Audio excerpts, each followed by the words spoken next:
All right. I think we've got the TikTok live going. I think we've got the YouTube live set up, and so we're good to go. I suppose I should probably open up the guest box and whatnot. Make sure that folks can come in.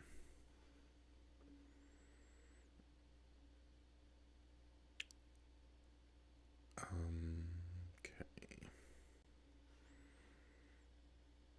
Just give me one moment to kind of do my little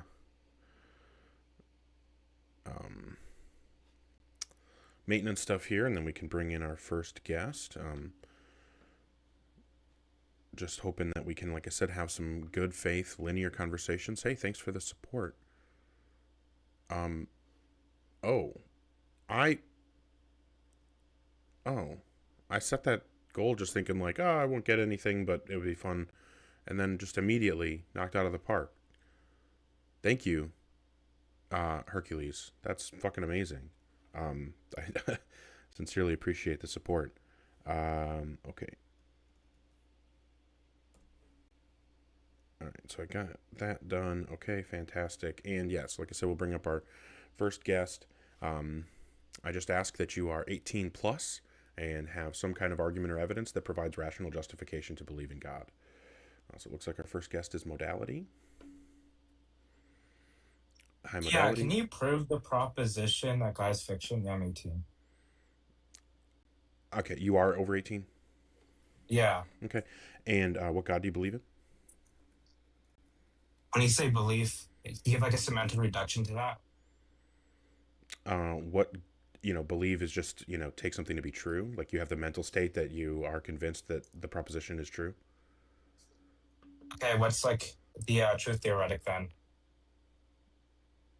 Okay, I'm asking what God you believe in. If you want to just like trot out, like words and phrases from, baby's first philosophy class, this isn't really the place for you. Oh, that's just like cult meta. Presumably, if you're making, a term such as Okay, truth, fantastic. So, yeah, we're actually trying to have the conversation. You're not. This isn't just like a dick measuring contest to, you know, trot out words that you're happy that or that you think make you sound impressive. I just want to actually have the conversation. But yeah, so just looking for folks who are 18. Oh wow, Hercules, thank you so much, and both sides, both of you, thank you sincerely. But yeah, just looking for folks who are 18 plus who want to actually have the conversation. Um, oh yeah, yeah, I'm super fat and my dick is tiny, so I mean, no questions there. Okay, so we'll go for did not come for you. Hold on. Hi, are you at least 18? Yes, I'm 20. Okay, and what God do you believe in? I'm a Christian. Okay, cool.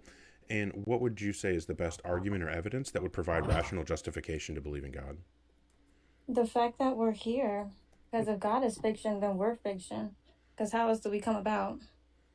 Okay, what's the argument that we can That only is the exist if a God argument. exists? Well, that's not an argument. That was just your claim. You said that That's your opinion for you to say that's not an argument. We're both really just stating our opinions. no. So an argument would be presenting Wow. reasons that Bob. we can both agree with, or hopefully both agree with, at least.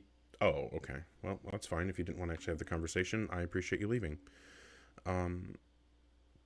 So yeah, we'll move on to the next person. Like I said, I'm looking to speak with folks who are 18 plus and have some kind of argument or evidence that provides justification for their God belief.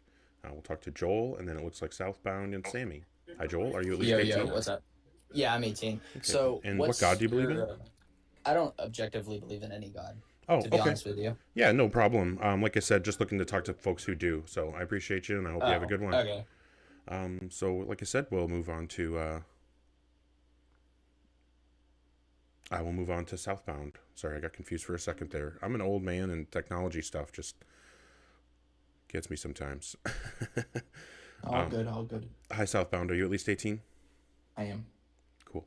And what God do you believe in? I'm a Christian. I believe in Jesus. Fantastic. What would you say is the best argument or evidence that would give us rational justification to believe in God? You know, to be honest, you can't give concrete evidence. It's about faith. Okay. And Do you agree that you could believe in literally anything on faith?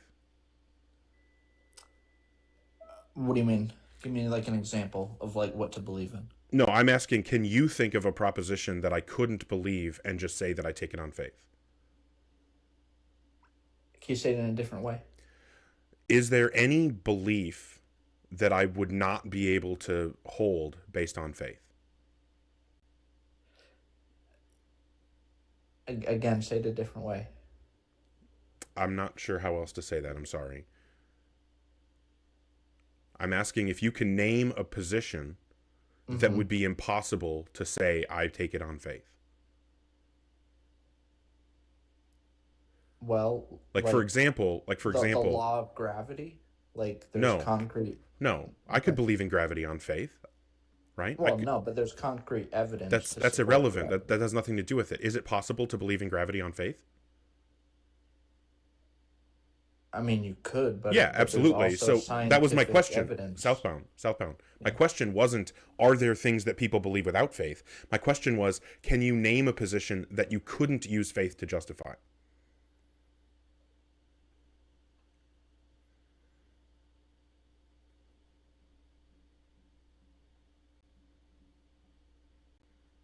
I'm not sure. Okay. Well, I'm going to I'd just have to. Well, I'll help you out here. The answer is no. There isn't a position that you couldn't take on faith. I could believe that I can fly on faith. I could believe that God exists on faith. I could believe that my neighbors are evil androids that I need to go, deal with on faith. I could believe that it's a good thing to hurt people on faith. Like I could literally take any position, imaginable and just say that I believe it on faith. If it's possible to believe true things like gravity based on faith, and it's also possible to believe false things on faith, like white people are better than black people, obviously that's not true, but some people do believe that kind of thing on faith. So if it's possible to believe true things and false things based on faith, wouldn't you agree that that means that faith isn't a reliable pathway to true beliefs? I'm not sure. I guess let me ask you something. When we're at the end of our time, No, that has nothing to do with this. What we're talking about is whether or not there's good reason to believe in God. I'm not interested in this like practical or pragmatic approach of like, well, when you die, what if? I don't care about what ifs. I care about what do we actually have reason to believe in. I wasn't going to say that. Okay, well, I don't really care about the end of the days. I don't care about when I'm dead. I don't care about any of those kinds of things. I care about whether or not there's actual justification to believe in God right now. Is there? You're looking for concrete evidence. No. I asked for any kind of justification, whether that be some kind of argument, some kind of, whether it could be, tangible evidence, it could be intangible evidence, anything that you think provides justification to believe in God. Presumably, if you think that it's reasonable to believe in God, then that means that you have some reason to believe in him. So what is the reason why people should believe that God exists? So, I guess let me tell you why I believe in God. Can I say that? Well, as long as it's a reason that would give other people justification to believe in God as well, sure. Well, I hope that there is more. Okay, but I don't care what you hope. I care what you have demonstration for, what you have justification for. Yeah, so you're looking for like scientific proof. You're never Nope, going to. I didn't say anything. God Okay, that's fine. If you don't have any kind of argument or evidence that would give us justification to believe in God, and then you could have just said that from the beginning. I appreciate you doing your best, but it's clear that you don't have it. So that's fine. So we'll go ahead and move on to the next person. If you are 18 plus and have some kind of argument or evidence that would provide justification to believe in God, I'd be happy to talk with you. We'll move on to Sammy, and then it looks like Edmund and Safi. Hi, Sammy. Are you at least 18? 21. I'm 20 right now. I'm sorry, what's that? I'm 20. Oh, okay. And what God do you believe in? There's also some really crazy like feedback. I don't know if you have like headphones you can plug in or unplug or. Yeah, it's just my family. They're downstairs in my house. No, like I hear myself coming back to myself, like I'm coming out of your speaker or something. Okay, that's totally okay. I'm sorry, man. I mean, it's not the end of the world. I'm just asking if you can do something so that we can have the conversation without that in my ear. Okay, that's fine. That's fine. Okay, so what God do you believe in? Okay, I'm so sorry. I'm not going to be able to talk with you if you can't get rid of that background noise, the feedback. It's just downstairs. No, it has nothing to do. Has nothing to. I said background noise, and I apologize. That's my mistake. What it is feedback, right? I'm hearing myself back, like you have a speaker underwater playing me back to myself through your speaker or through your microphone, and it's extremely distracting. And I'm not going to be able to have the conversation because I can't deal with that. So I'm just asking if you can fix that. Okay. Is that a yes? Yeah. Okay, let me know when it's fixed. Okay. See you later, man. Oh. Okay, I thought he was going to fix it. Yeah, echoing, sure. It's another way to say it. All right, so we'll move on to Edmund and see if Edmund wants to actually have the conversation. Hey, this is Edmund. Hi, are you at least 18? I am 61. Okay. And Here's what? the thing that I'm actually Christian. Okay, and, fantastic. Yeah, born Armenian, so Eastern Orthodox. And here's the thing that I'm actually going to tell you is that there are days that I question it as well. Like today, for example, I'm going through a divorce. And I basically sat down and Okay, read Edmund. all the Psalms and Edmund, yeah. I'm so sorry. I don't mean to be insensitive. Clearly, you're going through something. I've gone through a divorce myself. I know how difficult that can be. Yep. But I am not a therapist. I'm not able to so all we can really discuss here, the scope of the conversation is whether or not there's justification to believe in God. If you're also questioning, we can talk about what's keeping you in the belief. I'd be happy to have that conversation. Or if you feel like you do have specific arguments that give justification, so I should believe in God, I'm happy to have that conversation as well. I'm telling you actually why I believe in God, actually. I believe in God because it keeps me going. Okay, but that has nothing to do with whether or not it's true. I'm only interested in whether or not it's true. Okay, and now I'm getting this feedback again, this echo of myself. The last guest had as well. I don't know if there's anything you can do about that. I'm not doing anything, actually. I'm just basically saying that to me, I believe in God because it keeps me going. Okay, but again, that has nothing to do with whether or not it's true that God exists. Why? And all I'm concerned with is whether it's true that God exists. Yeah, it does exist, actually. Because Okay, so what's the here's what justification to happened, believe that God exists that has nothing to do with your personal situation? What's the justification? I tell you what's the justification. On Friday, I got up actually and I went to coffee shop. And Okay, so the justification for believing in God is not going to involve a story about your day. Hang on. So it's not going to involve a story, Edmund. Anything that involves a story about, a recent day or your personal situation is not relevant to this conversation.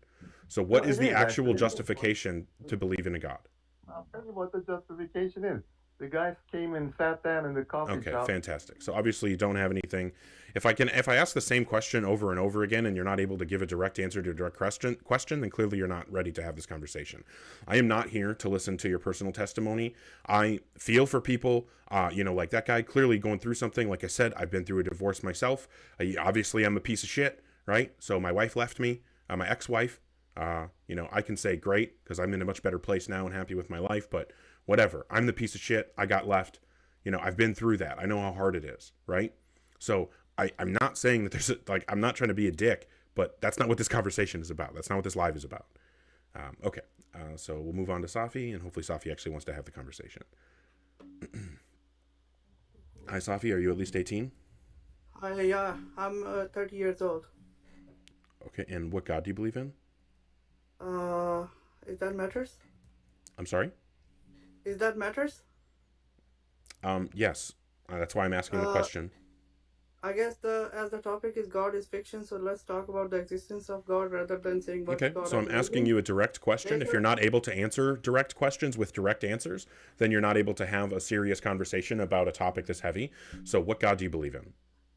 I believe in one God. Okay. I've asked you this question multiple times. I'm going to ask one more time. This is an easy, direct question. All you need to do is give an easy, direct answer. If you're not able to give a direct answer, then I'll know that you're not prepared for this conversation. What God do you believe in? Allah. Okay, fantastic. And what would you say is the best argument or evidence that would give us rational justification to believe in God? Okay, before I start, I want to know why you say God is fiction. What makes you to think about this? Yeah, fantastic. So the fact that you came up and you weren't able to answer on direct question honestly means that I don't have any reason why I'm going to, do this on your terms. So you either have the conversation that I'm looking to have, and then if you can show that you're able to engage and not be an asshole, then we can absolutely talk about, whatever relevant topic you want to discuss, whether that be an argument for me or whatever. But I need you to show me that the beginning of the conversation was an anomaly and that you're actually not, a slippery piece of shit. So what would you say is the best argument or evidence to believe in God? Why you are so aggressive? Why you Okay, don't fantastic. So become a you're gentleman not and able to have the conversation. No problem. Thanks for letting me know. Monkey Boy, I've talked to Darth before. He's fucking terrified of me. There's no way that he's going to come back up here. He's been up here twice, and he runs away every fucking time. The first time Darth came up here, he tried to give an argument, and I shook my head, and that was his excuse to stop talking and run away and find a reason to run away, because I was being rude because I shook my head while he was talking. Yeah, Darth is a fucking pussy. All right. Actually, that's not even... I like pussies. I don't want to call Darth that. I like pussies. I don't like Darth. Darth is a piece of shit. Okay, so again, I'm looking for folks who are 18 plus who can provide some kind of argument or evidence that would give rational justification to believe in a God.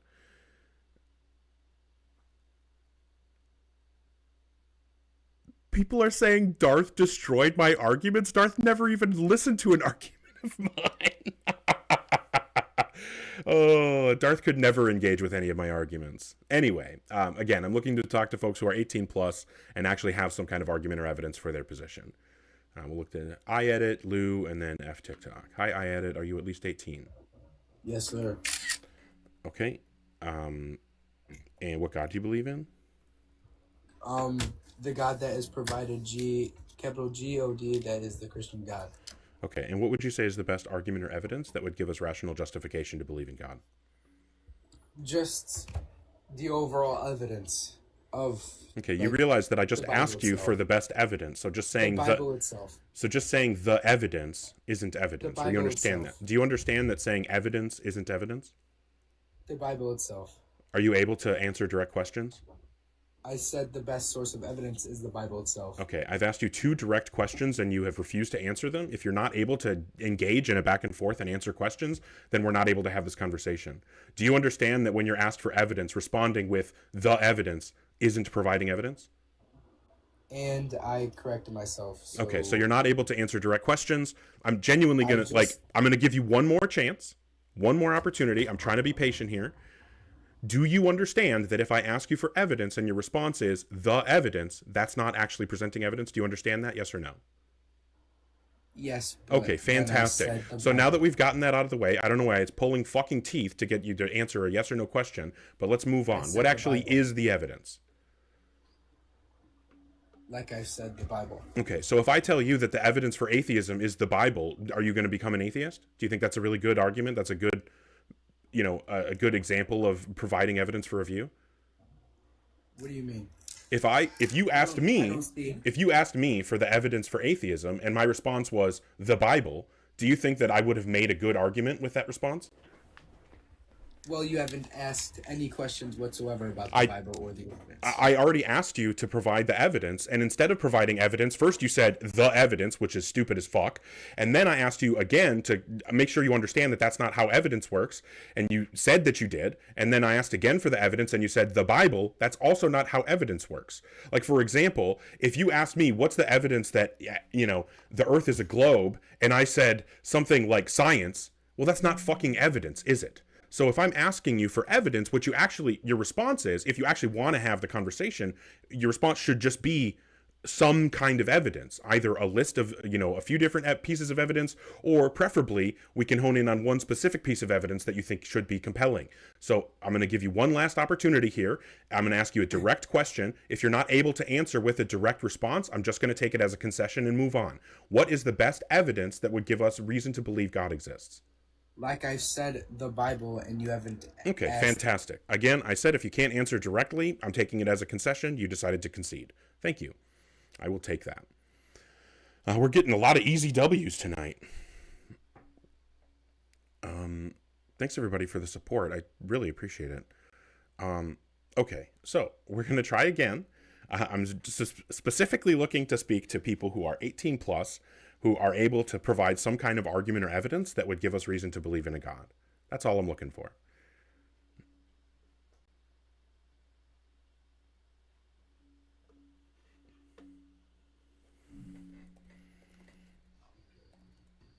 Hi, Lou. Are you at least 18?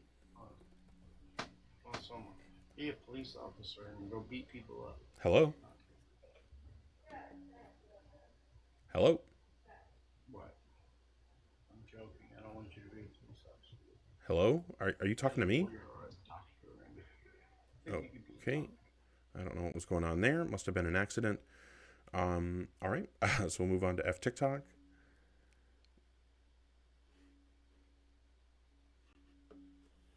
Hi, F TikTok. Are you at least 18? Yeah. Okay. What God do you believe in? Death. I'm sorry? Death. I don't know what that is. Yes, you do. That's not basically, I'm not trying to be rude, but I've noticed how you talk to other people. You do know what death is. Oh, you said death? DEATH? Yes. Oh, okay. I'm sorry. I did not understand what you said. What do you mean when you say death is a God? Well, it seems you picked up this topic without really understanding what's being said to you inside of the scriptures. Okay, you understand that I just asked you a direct question, right? And you've seen that I take it very seriously when people can't directly answer direct questions.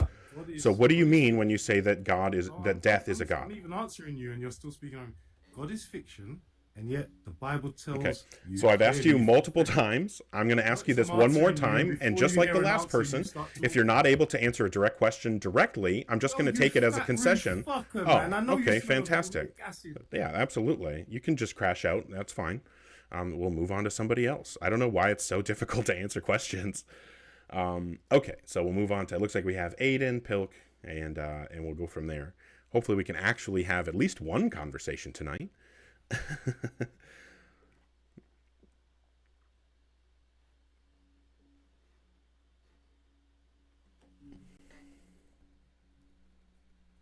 Hopefully Aiden can connect.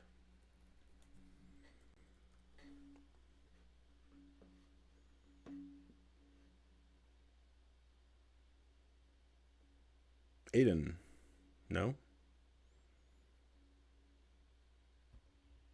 Oh, right as he connected, I disconnected him because I didn't think he was going to connect. Aiden, come back. Aiden, come back. I didn't think you were connecting. I'll give it a second. Hopefully Aiden comes back. I waited for a while and he wasn't connecting, so I disconnected. But literally as I clicked the button, he connected. That sucks.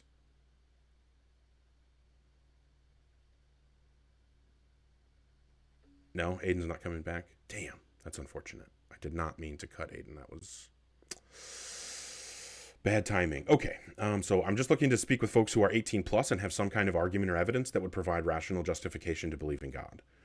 So we'll see if Pilk wants to actually have the conversation. Hi, Pilk. Are you at least 18? Yeah, man. What's up? Cool. What God do you believe in? Christian God. Cool. And what would you say is the best argument or evidence that would give us rational justification to believe in God? I'll start with my personal evidence is 10 out of the 12 disciples. And would you like me to elaborate further than that, obviously? I mean, if I was trying to support a position and I gave a response like 10 out of 12 disciples, I wouldn't consider that having been any support for the position. Right. No, I just didn't want to cut you off in case you wanted to rebuttal or anything. But yeah, I'll get into it then. So we look at the 10 out of the 12 disciples outside of, I believe it's John, who died of natural ages, and Judas, who took his own life. So we look at the other 10 disciples, and it's a misconception to think that these people were killed because they were Christian. At the time, they weren't Christian. They were still considered Jews in the eyes of their peers at this time. And the authorities of power, the Romans specifically speaking, and other powers in the area. But when the disciples spread out after Jesus' death, and then they went to go spread the Gospels, each one of them were killed in brutal ways. Yeah, so what's the actual evidence? What's the actual evidence? I'm getting there. I'm sorry. I need you to land the plane. This is a lot of... Sorry. It's a bit. I'll get there. I'm sorry. No, I just need you to get All right. straight to it. I already know the argument. I want you to be able to give the argument in your formulation of it, but I need you to actually just give it and not like the whole narrative. I don't need you to Sorry. preach. Okay. Yeah, I'll just cut straight to the point. Okay, thank you. The 10 disciples died brutal deaths. Humans don't die deaths for stuff that they don't see as just. We're rational beings. Our minds will not allow us to do so. Because of that, I believe that those men saw something irrefutable that I mispronounced that, irrefutable that they could not take back. And that's what it was. They weren't killed because of their faith. They were killed because they would not take back what they said they saw. Yeah, how do you demonstrate that is the happened? strongest evidence. How do you demonstrate that happened? What's the evidence that happened? We have Roman text, so this is non-biased. No, I'm not Roman asking text. you to. That's a generality. I'm asking specifics. What is this? What is specifically the evidence that those things happened? That's what I'm telling you is that we have Roman. No, texts Roman. Okay, that if I told you, specifically if I say that these men were put to death, that's a historical text. That's evidence. Pilk. If I told you that there are historical texts that support my position, do you think that I would have given a good argument for my position, or would I have just like vaguely gestured at something? I would ask you what those historical texts are. Yeah, exactly. So that's why I'm telling you, stop using the generalities and give the specifics. We have to name what we're talking about and then get into it. You can't just shoot it down out the sky the second it leaves the air. I mean, that's not. This is no longer a debate, buddy. What this feels like is you love putting people down, man. Like that's what this is. It really is. So you don't have any evidence, is what you're saying. So instead of presenting evidence, you just want to do this? You just want to crash out? Or do you want to actually present evidence?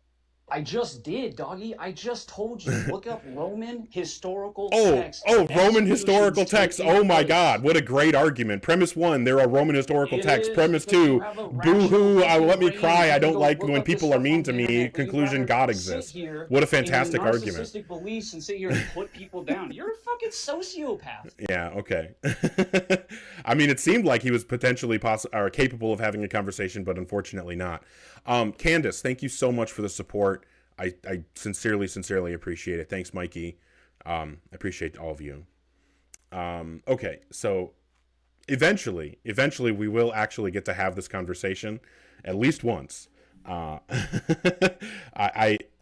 don't know. I mean, maybe not, right? Like, I don't know. I have no idea, but it just seems crazy to think that we could go. What are we? We're like half an hour into the live, and I haven't even been able to have a single conversation with anybody. I've got 1, 2, 3, 4, 5, 6, 7, 8, 9, 10 different names written down, and no one is capable of having this conversation yet. This is fucking crazy. All right, so what I'm looking for is folks who are 18 plus who can actually provide some kind of argument or evidence for their theistic position. That's all I'm asking for. It's pretty easy, I think. Hi, E26. Are you at least 18? Yes, sir. Fantastic. And what God do you believe in? There is only one God. Okay. And do you think that's an answer to the question? Yeah. Oh, okay. Well, then you're too stupid to have this conversation. Have a good one. All right. We'll see if the awake one is capable of having the conversation.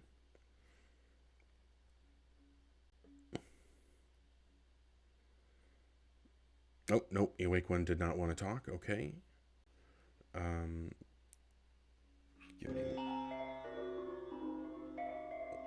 What in the world just happened? I have no idea what is going on. What the fuck is happening right now?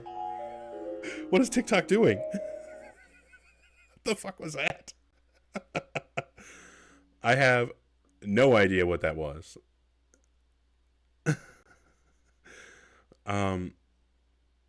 Okay. So we'll see. Give me one quick second here. We'll try to bring up somebody to see if anybody does actually want to have the conversation.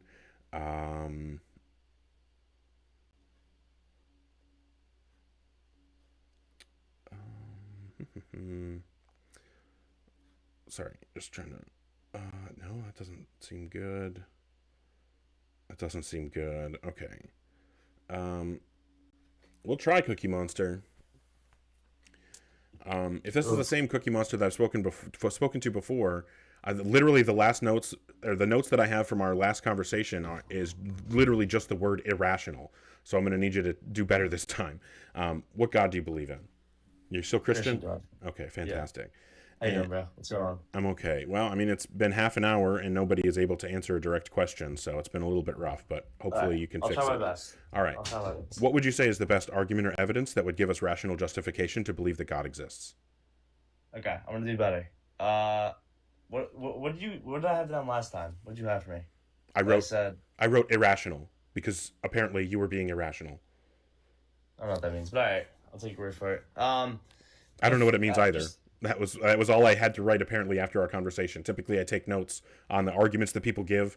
If I only write down a word like that, it typically means the conversation was really shitty. But hey, you seem to be doing okay so far. So just what's the best argument or evidence that you've got?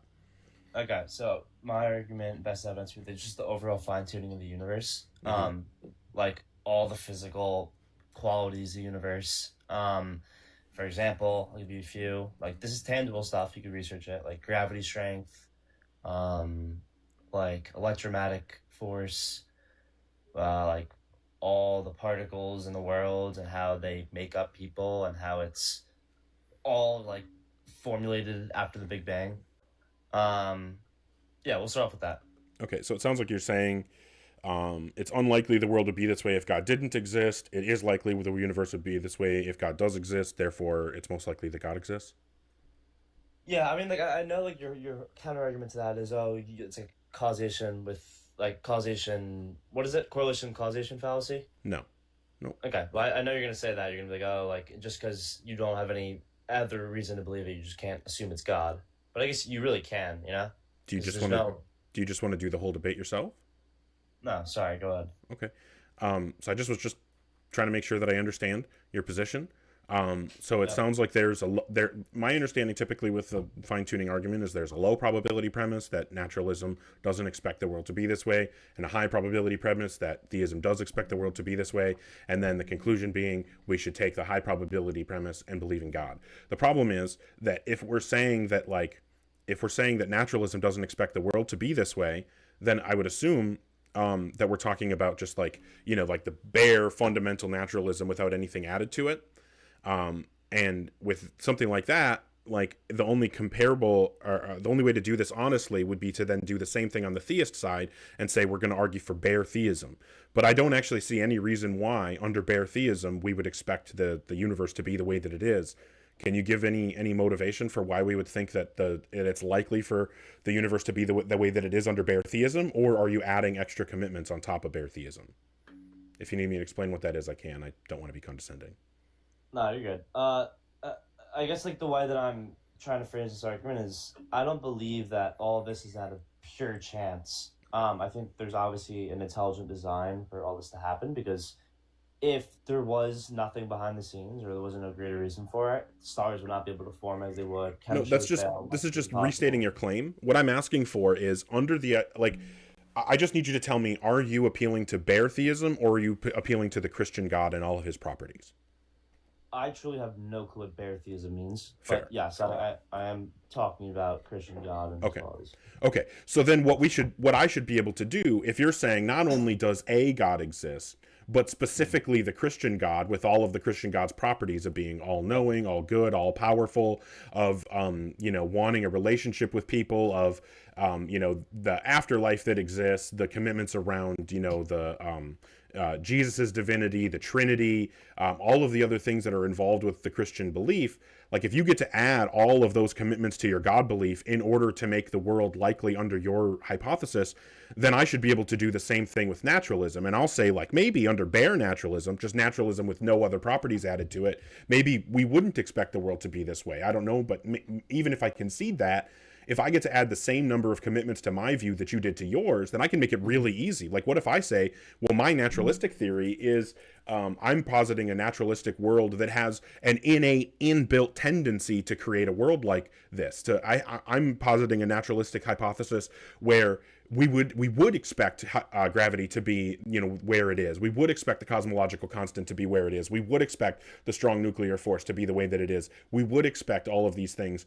If I get to add all that stuff to my naturalistic hypothesis, like you did to the theistic hypothesis, then I think that we're still on even ground, right?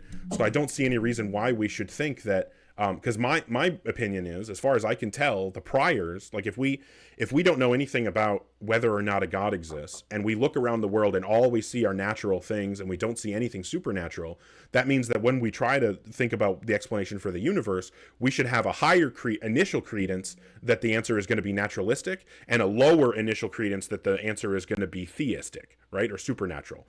So knowing that we're going to come into this with a higher credence in naturalism, Jesus Christ, not nationalism, fuck nationalism. If we're coming into this with a higher credence in naturalism than we have in theism, and because of all the commitments you added to your theistic belief, that I get to also add similar commitments to my naturalistic belief, I think that still puts us, in terms of how we should update our view after the argument, I think that puts us even. So then we're back to the initial conditions of whichever way I had it, I don't know. But I think we're back to that initial conditions of naturalism being more likely, just because it wins on parsimony and our priors are higher before considering the argument. Does any of that make any sense, or am I just rambling? No, you made a bit of sense. I was following, but I feel like that's completely subjective, right? Like you're gonna be able to believe or prioritize a certain belief. What do you mean it's subjective? I think it's subjective in the way that I'm gonna believe that God created things to be the way they were. Like no, I don't gravity think. It sounds like I didn't do a good job of explaining what I was saying, and I'm sorry. That's a failing on my part.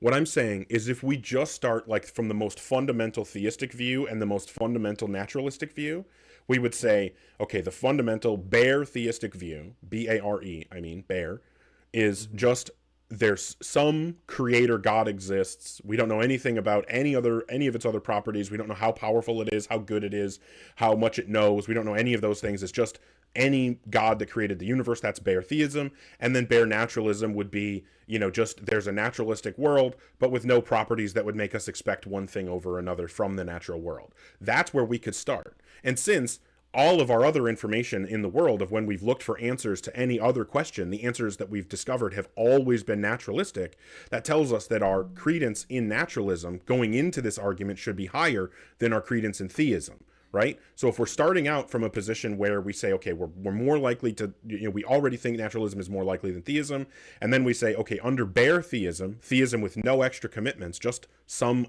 nondescript God exists, is there a reason we should expect the world to be the way that it is under that God? Well, no, there isn't. The only way for us to expect the world to be the way that it is if we start giving that God properties that make him want the world to be this way. But if you can add those properties to your God hypothesis for this argument, then I should be able to add the same type of properties to my naturalistic hypothesis. And if we're just both piling on these things, then we're going to stay on a par the whole time, right? And so then all we end up with is back at our initial credences, because this argument puts us at a stalemate. So we end up back at our initial credences where we said that naturalism was more likely than theism. So what you would actually have to do before from my perspective, before the fine-tuning argument can get us anywhere, you would have to start off by raising our prior probability, our initial credence that theism could be true. And so what that means is, before this argument could possibly work, you would have to give a different argument that makes it likely that a God exists. Okay, I understand your point. Truthfully, I think you're looking a little bit too deep into it. That's my personal opinion. Okay, well, my personal opinion is that you're not looking too deeply enough. Okay, I don't know. I think you didn't have to go on that ramble, but I understand your point. Yeah. I guess I'll give you another reasoning for it, if you'd like me to. Sure. I mean, hey, if you want to rehabilitate the fine-tuning argument or tell me why I'm wrong, I'm happy to have that conversation. I'm just telling you why I don't think the argument works. But yeah, if you want to, so we can either continue talking about fine-tuning if you want to, boost the argument a little bit more, or tell me where I'm wrong, or I'm happy to discuss a different argument. Yeah, I don't think I'm going to be able to tell you where you're wrong on that. But then it'll just lead to being irrational, and I want that to be in your notes again. So, thanks for changing up the topic again. Fair. I guess another thing that I kind of like to bring up is just the whole idea of morality, right? So, I think that morality came from something deeper, and I don't think humans knew what is right versus wrong just based off nothing. I feel like there's societal norms, and there is things that are just objectively right and objectively wrong. I think that comes from something that people have followed throughout all of history. And I think that's one of the reasons why like you could see God's like morality in the in society. You know what I mean? So, I think I understand where you're coming from. So From start to time. Yeah. So the way that my brain works, I need to put this into like an argument. I'm not saying that you need to put this into a formal argument, but I need to like understand what the kind of inference is that we're supposed to be drawing here. And it sounds like you're essentially giving what we would call the deductive moral argument for God, which would be if objective moral facts exist, then God exists. Objective moral facts do exist, therefore God exists. Is that what you're saying, or am I misunderstanding? Yes. Yeah. Okay. No, yeah, that's exactly what I'm saying. Okay. So my issue with that argument is that I think that it's self-defeating. How's that self-defeat? I think that's like I don't know. I think it's like a fact. Like if there's something that's always been there, like the objective morality of humanity, I think that's always been rooted with something deeper than just like there's not like a chance that everyone decided that murder is bad, rape is bad, and everything's and those specific things are bad. Like that's just through morality, and it's through like of religion, and it's through God. So my issue here is that, so let's look at that argument. I'm going to put it up on my notepad here. This is, I have to do this. I'm too autistic not to. So this was the argument that you said that you were giving and that we confirmed. My problem is that I don't think that there's a way to support the second premise that doesn't explode the argument. Like I think any way that you try to support premise 2 is going to make this argument self-defeating, and I'll explain what I mean. So there are two possible ways to support premise 2. The first possible way to support premise 2 is with reference, or we'll say with reference to God. And then another possible way to support premise 2 is without reference to God. I can't type. So do you think that there's another way to support premise 2 that doesn't fall into one of these categories? I mean, that's kind of like my belief. Like I think it is with reference to God. Yeah. I'm just saying. The other argument would be without. So no, those are the only two. Yeah. So like even if we weren't talking about this specific moral argument, if you and I were just having a conversation about whether or not objective morals exist, the only way that we could, the only two possible ways that we could try to support our position that objective morals exist is either by referring to God or without referring to God, right? Wouldn't be another way. Okay. So those are the two possible categories of defenses for premise 2 or motivations for premise 2. So the problem that we're going to run into, in my opinion, is that as soon as we try to support premise 2 with reference to God, what you've done is it makes the argument circular. Because what you're saying is so we're saying that if objective moral facts exist, then God exists, objective moral facts exist, God exists. But then if you have to refer to God in order to support this second premise, what you're saying is actually the second premise becomes because God exists, objective morals exist, and then we get to the conclusion God exists. And so now you've made the argument circular, right? Because if we say because God exists, objective moral facts exist, and then conclusion God exists, we've now had to put the conclusion God exists into the premise in order for our argument to work. And obviously, like I said, that makes it circular. So if you refer to God while supporting premise 2, the argument is circular. We know that circular arguments are fallacious and therefore not a justification for any belief. So we could never, if we have to refer to God to support premise 2, we should never use this argument to conclude that God exists. And then I know that you weren't going to use this, and I should have done this the opposite way so it had more impact. But if we are trying to support premise 2 without reference to God, then that just rejects P1, right? Because if we can say that objective moral facts exist without having to refer to God, then obviously premise 1 can't be true because we've just shown that it's possible for objective moral facts to exist without God.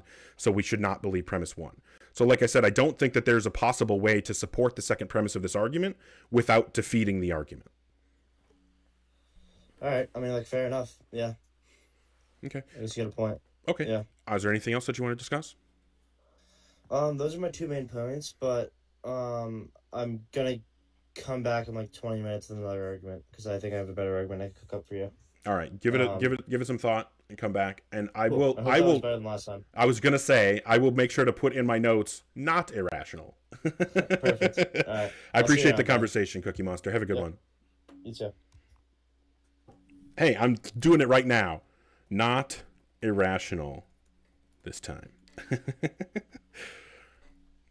I mean, that was a good conversation. I wish that there would have been a little bit more pushback, but you know, it is what it is. I don't know that there's a lot that you can do with that argument, though. So, okay.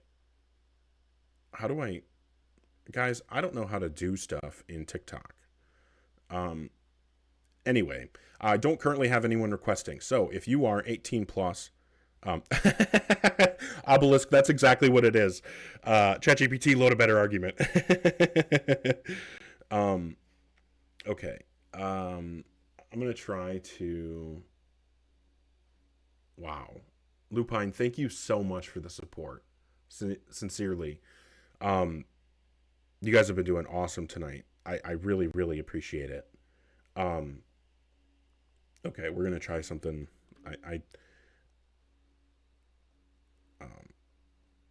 Trying like having a like a goal or whatever for the first time. I don't know, whatever. And I'm blown away by the amount of support you guys are sending. So thank you so much. I sincerely appreciate it. But hey, we did actually get to have a conversation. That's fantastic. And I know a couple people have mentioned the shirt. This is my, oh, thank you, Xavier. That's fucking awesome. Bradley, thank you so much. What the fuck, you guys? I just put the,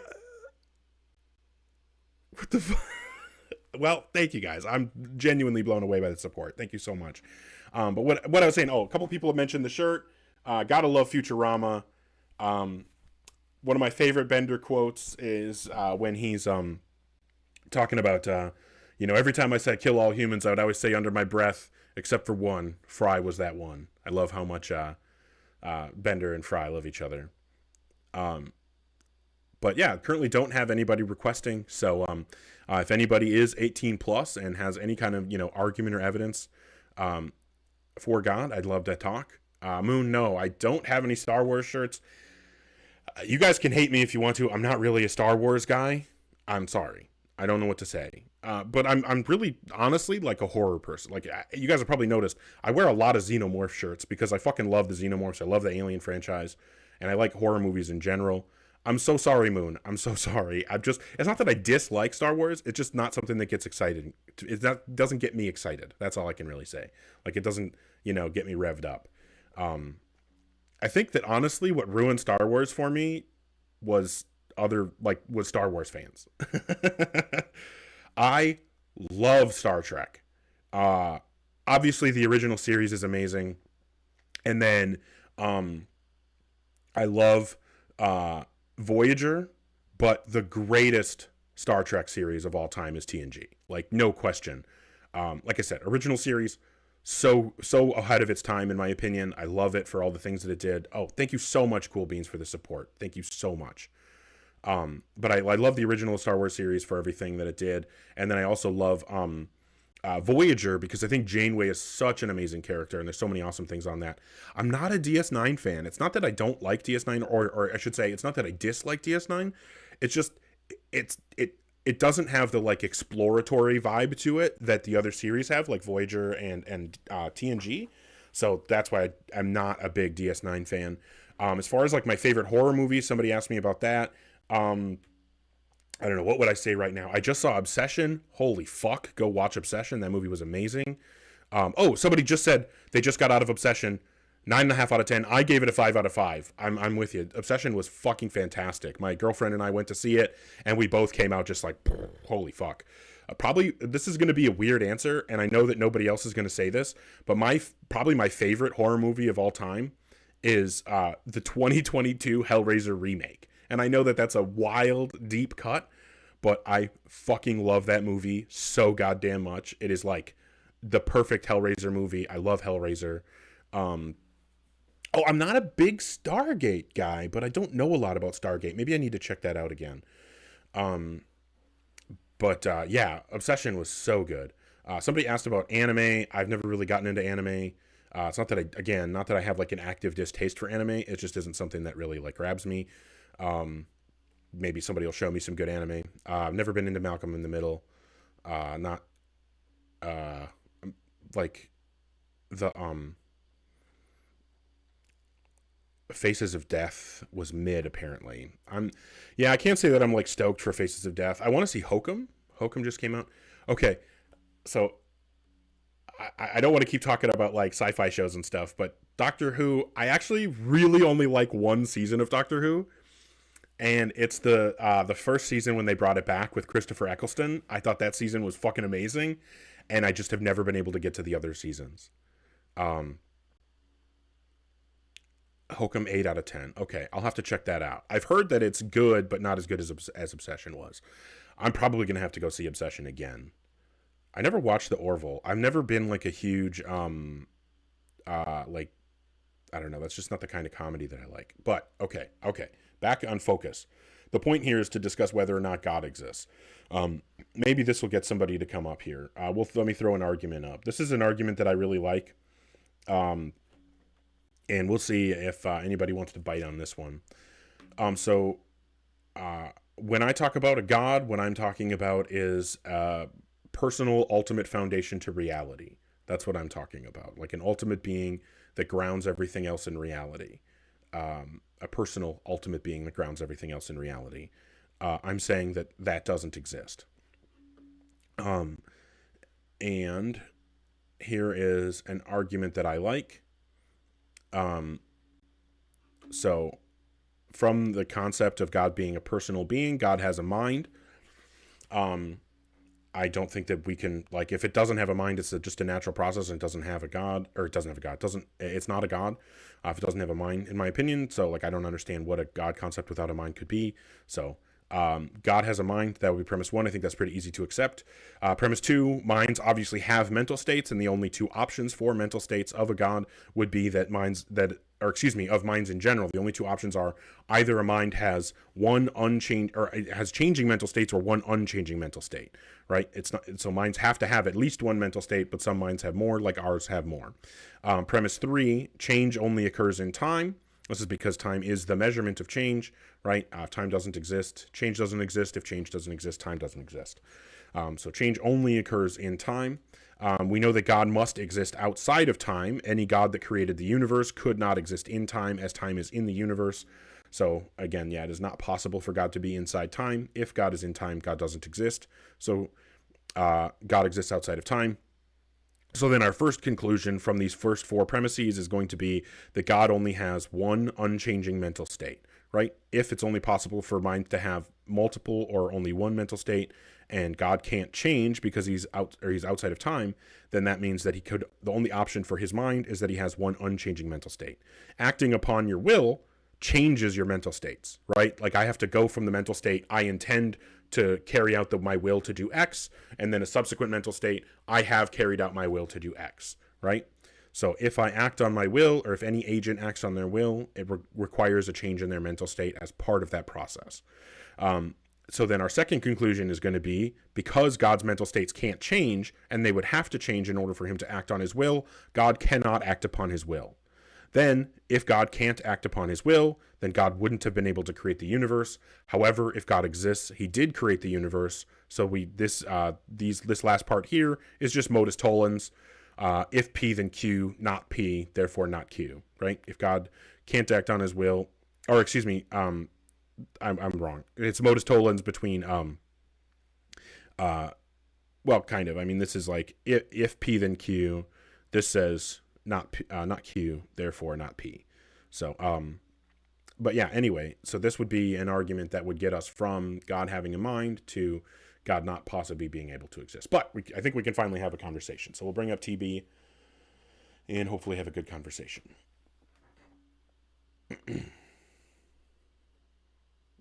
Hopefully they can connect. Hi, TB. Are you at least 18? Yes, I'm 19. Cool. And what God do you believe in? I believe in Jesus Christ. Fantastic. What would you say is the best argument or evidence that would give us rational justification to believe in a God? Well, I saw on the screen you just had, you said that changes only occur in time, correct? And God exists outside of time, correct? Yep. So that to you does not make sense, correct? Is that what you're saying? because nothing can exist out of time, or No, that's not what I said. I said if God exists out of time, then his mind only has one unchanging mental state. Acting on your will requires a change of mental states, so God cannot act on his will. If he can't act on his will, then he couldn't have created the universe. If he didn't create the universe, then he doesn't exist. okay, yeah, I see where you're getting, but so according to what says exactly that God has a mind, because he's a spirit. Does God know God is things? not- he does, but Okay. Is knowledge a he's mental not created state? like us. I'm sorry? Is knowledge a mental state? Yes. Okay. So if God has mental states, then God has a mind, right?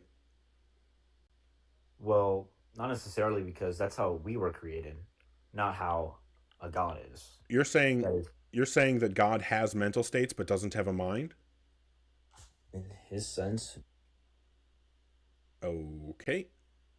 I mean, I probably would have run away then too. So, I can't blame you. That was rough. That was brutal. But yeah, hopefully we can actually get somebody else to want to have a conversation. If you are 18 plus and have some kind of argument or evidence that would give us rational justification to believe in God, please feel free to come up. I was actually ready with an argument that change only happens in time. I can run through it quick since that may be contentious. If nothing happens, then nothing changes. The contrapositive of that would be if something changes, then something happened, right? Because if P, then Q, or I should say, if not P, then not Q, Q, therefore P, right? So if something changes, then something happened. From that, we know that all changes are happenings, right? We've connected the two. We also know that happenings are events, right? That's an easy thing to accept, I think. We also know that events take place in time. So if changes are happenings and happenings are events and events happen in time, then that means that all changes are in time. So what that means is, in my prior argument that I gave, that change only occurs in time, this would be the support for that. All changes are inside time. So yeah, I think that there's good reason to think that change can't exist without time, as I've just shown. And if change can't exist without time and God is outside of time, then God's mental states can't change. If his mental states can't change, then he couldn't have created the universe. If he didn't create the universe, he doesn't exist. Pretty simple. And then we can really easily get to saying God is fiction, because of course we know that God exists in stories. And what do we call things that exist in stories but not reality? We call those things fiction. Okay, so we will bring up, I assume, a Christian. Okay. Hi, Quran says Jesus is God. Are you at least 18? Yes. Okay, and what? I assume you're a Christian. Yes. But I have a question. Firstly, how long did it take you to grow that beard? Okay, what would you say is the best argument or evidence that would give us rational justification to believe in God? Well, here's the thing. Typically, I think that if you look at atheistic culture, it is very horrible. Right? Okay, do you understand the question that I asked you? Yes, I understand it. Okay, so if- how if- how does that answer my question? Yes, because atheistic culture does not produce any fruit, right? Okay, you're just repeating what my contention is, that this has nothing to do with my question. If you Where is your fruit? do you want to answer the question? I'm answering it. Where is your fruit? Okay, so you don't have to ask me a question in order to give an argument. So what would you say is the That best is a argument or question. evidence? I'm not sure why you're scared to do it. So Where what would is you your say is, fruit? do you have any argument or evidence that you want to present or not? I have an argument. Oh, Where is your fantastic. fruit? What's the argument? Yes, where is your fruit? Okay, so premise one, where is your fruit? What's the second premise? Where is your fruit? Oh, second premise is where is your fruit again? Interesting. This is a And new the third debate premise- tactic I'm not hold on. familiar with. And the Okay, third what's premise is going three? to be- What's the- premise the three? third- yes, the third premise is whereabouts is your fruit? Oh, where about is your fruit? Okay, fantastic. Correct. How many more premises are there? There is one more premise. Okay, fantastic. What's premise four? If I go searching, where can I find your fruit? Can I find your fruit? And then what's the conclusion? God exists? Correct. Fantastic. Well, I've got to say, guys, I've never seen an argument like this before. I mean, I don't know how any atheist could deal with an argument like this. Like, I mean, how could any atheist ever compete, right? I mean, wow. Guys, I think I might have to convert. Oh, it's been rough. I genuinely think we've had like one actual conversation tonight. Thanks, Obelisk. Right? Like, have we had more than one actual conversation tonight? I think, yeah, no, just Cookie Monster. TB came up. Where is your fruit? I think I'm going to clip that "Where's your fruit" one. That was fun. If I had some fruit, I'm actually fresh out of apples too. Picking some up tomorrow. So tomorrow I will have fruit. So technically, I think my fruit is at the grocery store right now. I mean, it's not mine yet, but it will be mine. I foresee that fruit will be mine. I showed him a picture of fruit. Fruit of the loom. I should have showed him my loom. How do you like them apples? Hey, you like apples? So good times, good times. Well, hey, if you want to debate Randy or anyone else in the comments, as long as you're 18 plus and have some kind of argument or evidence for, that provides justification to believe in God, please feel free to request. In order to request, you just click the little icon of the blue and pink people next to the text box and click request. I don't invite people up. I'm not here to try to goad people into a conversation. I'm not here to try to pressure people into a conversation or anything like that. I'm just looking for folks who actually want to have the conversation. Okay. So it sounded like Randy wanted to have the debate. So we'll see what Randy has. Randy, are you at least 18? Yes, sir. Fantastic. And what God do you believe in? I believe in just one God, Jesus Christ. Cool. What would you say is the best argument or evidence that would give us rational justification to believe in God? Well, can I ask you a question? As long as it doesn't have to do with my fruit. No, nothing to do with your fruit. So you're atheist. Mm-hmm. What is your thoughts on how we were created? Do you believe the Big Bang Theory and that? What's your thoughts? Yeah, I don't think there's any reason to think that we were created. So okay, so how did we come? Well, we obviously were created. How did we come about existence? No, I don't see any reason to think that we're created. Do you have an argument for that? Well, I mean, obviously humans were created at some point. Nope, I don't think so. I mean, you don't think that there were, one human, two humans that just all of a sudden appeared? No, definitely not. Because my argument is literally, I don't think the world was set up to where, there was a bunch of humans and... Okay, but what I'm asking you for, you're saying that we must have been created. I don't grant that. My position is that we were not created. So I'm asking you, why should I believe that we were created? Well, I think that it would be pretty hard for a baby to raise himself. Okay, So that has nothing to do with whether or not we were created. In a way it does, because we didn't just show up. It doesn't. It doesn't have anything to do with whether or not we were created. What is an argument? So what you need to do is you need to provide some propositions that together can string together to necessitate the conclusion humans were created. Can you do anything like that, formally or informally? On this call, probably not. It would take a little bit of research to put that together. Okay. Well, I would say that in order to run the type of argument that you're running, that is something that you need to have. You can't talk about saying that, you're the way to get to your God existing is to believe that we're created and then not have an argument that shows that we're created, because it's obviously, as you've seen, it's extremely oh my God, I can't talk. It's extremely easy to dismantle your argument by just rejecting one premise. Your dialectical burden is to support that premise. You're not able to do it, so that's a concession, Randy. I'm sorry. I can understand your point of view on that. Okay. Is there a different argument that you'd like to discuss?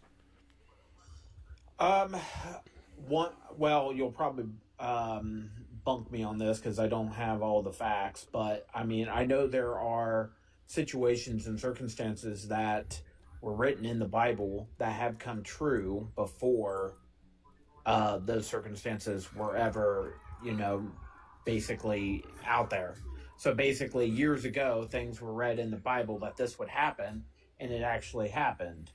So, and then literally Fox News just did a report that they actually found where Noah's Ark is. So, I mean, there's different facts and stuff out there. I mean, I could speak from the heart, and I don't want you to preach. I don't want you to do anything like that. I'm not trying. Okay. I'm not trying to do that to you. Sure. So what I'm looking for here is so you're saying that it sounds like you're talking about prophecies in the Bible. Can you name a specific prophecy that we can investigate? Not off top head, I can't. Okay. Well, do you think that if I told you that the reason that you should not believe in God is because of all the failed prophecies, and you said, wait, what's an example of a failed prophecy? And I said, well, I don't know of any, but there are a bunch of them, and that's why you shouldn't believe in God. Would you agree that I just gave a really bad argument? Yeah, I'm not saying my argument is valid there. Okay, I'm fair just enough. trying to I'm just trying to understand your point of view, I guess, because Okay. the question I often ask people, I'm not big. I let people believe what they want to believe. It's their free will. But the question I always ask them is, what if you're wrong? Okay, well, I don't really care about that kind of pragmatic approach of like, well, if you're wrong, what are the consequences? I don't really care. All I care about is what I actually have justification to believe right now. And I'm looking for what's called propositional justification, and you're talking about what's called prudential justification. So you're saying like, well, you have a reason based on your own self-interest to believe in God. And I'm saying, Well, I don't really care about that. I'm not. I have my own evidence of things that I have seen in my life that makes me Sure. believe and have faith. Sure, but you You can't know, present my- any of my- those things to me, right? None that you could say, none Okay. that you could prove. Like Sure. for example, my grandpa was atheist and died on the operation table, and then was born. He came back and wanted to be saved. Okay, Now, well, that's that fine. doesn't mean So- anything to you, but to Yeah. me, I mean, that's a clear writing on the wall. Because Yeah, well, my grandpa believed in God and then had a horrible, painful death, and I had to be in the hospital when I was there holding my grandma's hand while the doctor came in and told her, we've got him on life support, but he's never going to be alive again. He's brain dead. He's never coming back. But you need to tell us to unplug the machines because he doesn't have a DNR. And then my grandma turned to me and said, what should we do? Right? Why would God do that to my Christian, faithful, devout grandfather who did not deserve to go through that? Now, didn't mean to get a little bit choked up, but that's a tough thing for me to think about. It was a difficult situation, as you can imagine. So Yeah. if your position is, well, my grandpa had a situation that made me think that God is real, and my position is, well, I had a situation involving my grandpa that makes me think that God isn't real because no good God would have ever done that to a good man like my grandfather. Well, now we're stuck, right? There was nowhere to go. So what if I give you an argument for why I don't think we should believe in God? I mean, it won't change my opinion, but I'll at least hear what you have to say. Okay. Well, yeah, I mean, if you're closed-minded, then it's not worth it. But I appreciate you coming up, and I hope that you have a good one. We'll move on to the next person. If you're in the guest box or thinking about joining, please make sure that you are 18 plus and have some kind of argument or evidence that would provide rational justification to believe in God. I have no idea what to call this next person. Hopefully they join. Hi, are you at least 18?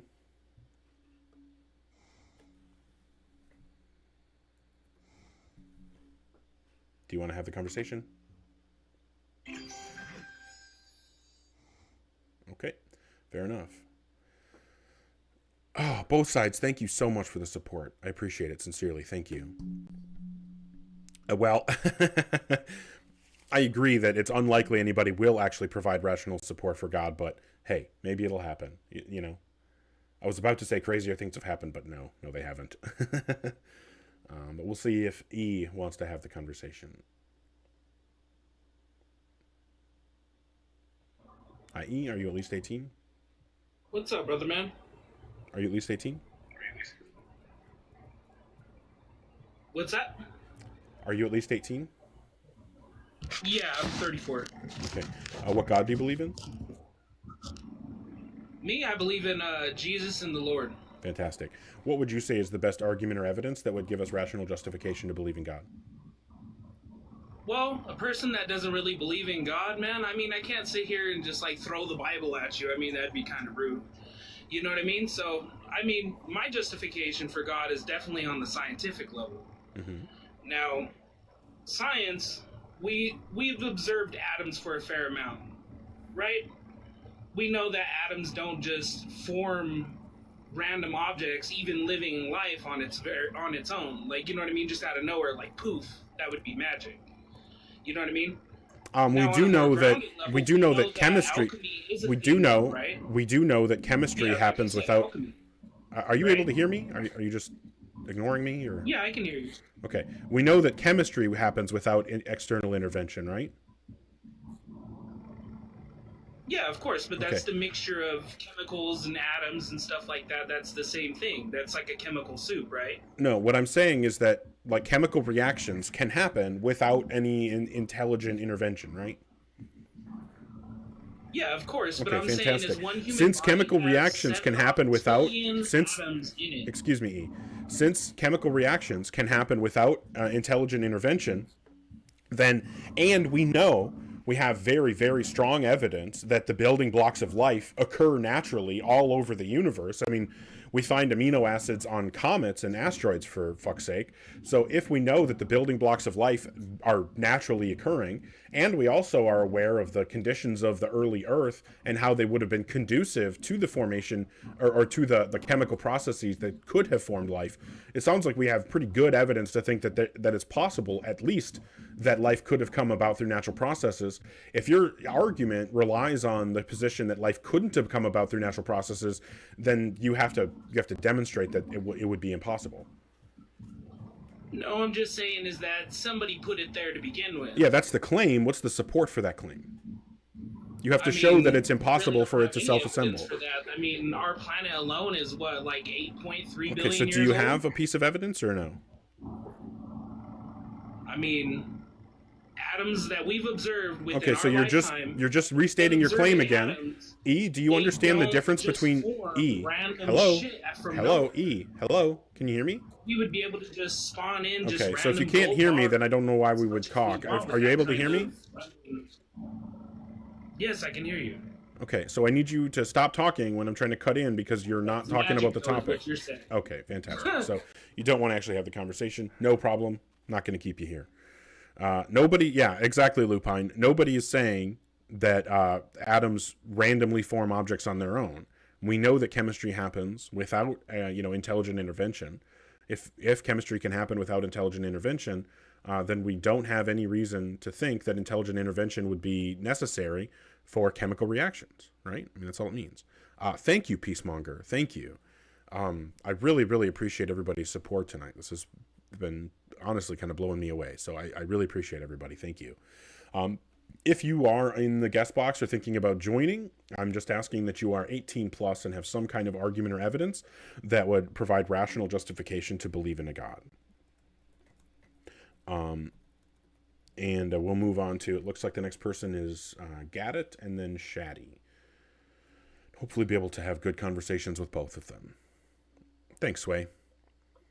Hi, Gaddit. Are you at least 18? Yes. Cool. What God do you believe in? The Most High. We'll say that. I don't believe in Jesus or anything like that, but I believe in the Creator. Okay. Just like, would you say that it would be accurate to describe it as like a personal ultimate foundation to reality? Oh, yeah. Okay. Fantastic. And what would you say is the best argument or evidence that would give us rational justification to believe a God exists? Yeah, I mean, the best evidence is that no human can survive without somebody parenting them. I mean, even if we did spawn up out of creation, who gave the man and the woman milk to survive? Who gave them? It's impossible that they couldn't have started as babies. Okay. So no one holds the position that happened. So trying to knock down, like, do you know what straw manning is? Yeah. Okay, what you're doing right now is straw manning. You're building this straw man construction of an argument that you think that other people might give, and then you're showing how easily you can knock it down. Well, I can do the same for you. You believe no, I can do the same for you. You believe that God is a bearded man in the sky that lives out in space, but we know that people can't. No bearded man would be able to breathe in space. So obviously, that God doesn't exist. It's ridiculous that you believe what you believe. See how easily that was to knock down a belief that you didn't actually hold? I don't actually believe he's the creator of space. I don't believe he's in space. And also, Adam. Okay, so you didn't pay attention at all to what I said? Adam and Eve were Can you repeat back to me what my argument was? Fully constructed. Okay, so I'm asking you a direct question. If you can't give a direct answer, then obviously you're not actually trying to have this conversation. No, I'm asking so what I'm asking you is, can you repeat back to me what my critique of your position was? Yeah, you're saying that my belief is that a bearded man. Nope. What was my critique of your argument? Created. What was my critique of your argument? You're saying that I'm using a biblical story. No, I didn't say anything like that. Well, what did you say then? Let's be exact. Okay, are you going to pay attention this time? Yeah. Go ahead. Explain exactly what you mean. Yeah, I'm saying that you did what's called straw manning. Nobody, right. Neither, or certainly you don't believe the stuff that you were talking about, like somebody, like babies just popping into existence without anyone to care for them. Obviously, you don't believe that, but I also don't believe that, and you have no reason to think that I would believe something so stupid. So for you to come in here and think that giving an argument against that position that neither of us hold is going to mean anything is pretty silly. So what I'm going to ask you to do is actually provide some kind of argument or evidence that is relevant, that actually deals with the positions that we're discussing, or that at least one of us holds. And that's what I was trying to explain to you. Okay, but do you understand that I don't hold the position that you were trying to refute? Right, but I'm saying... Do you understand that I don't hold the position you were trying to refute? Right, but do you understand that I don't hold the position that you were trying to refute? Yes or no? I do. Okay, so what is an argument or some kind of evidence that would give us justification to believe in God without straw manning my position? Let me finish the sentence. No, I'm not going to let you finish. I'm asking you to start over. I'm asking you to start over. Because what I'm about to say, you can't refute. No, I don't give a fuck what you're saying. Holy shit. I don't know what is going on. People must have supported, so I don't know why this crazy shit is happening, but thank you guys. Anyway, what I'm asking you to do is start over. So let's rewind to the beginning and pretend that you didn't do that stupid straw man nonsense. You can't refute. The first man and woman were created as adults, just like the Bible says. Yeah, demonstrate that's true. Demonstrate that's true. There's no way that a child could be formulated out of nowhere. Okay, and nobody believes that a child was formulated. Get it. Who thinks... Right. No, okay. Okay. Calm the fuck down. I need you to chill out. Who believes... Do I believe that a child was formed out of nothing without a parent? Is that a position that I hold? Do you have any reason to think that I hold that position?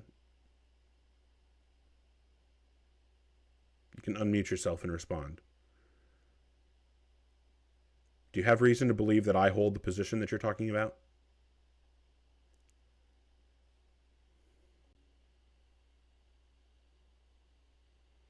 You muted me. Yeah, I did, because you weren't paying attention. I need to lock the fuck in.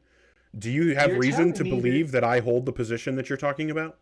And I'm not. All I'm saying is... Do you have a reason? Okay, so get it? I'm going to ask you this very direct question one more time. If you can't provide a direct answer, then I'm just going to take it as a concession, because you're not able to engage in the conversation. Do you have a reason to believe that I hold the position that you're talking about? Every animal... Okay, fantastic. Thank you for the concession. Ooh. Notice how I made it very clear that not answering the direct question would be a concession, and he chose not to answer the direct question. That's a concession.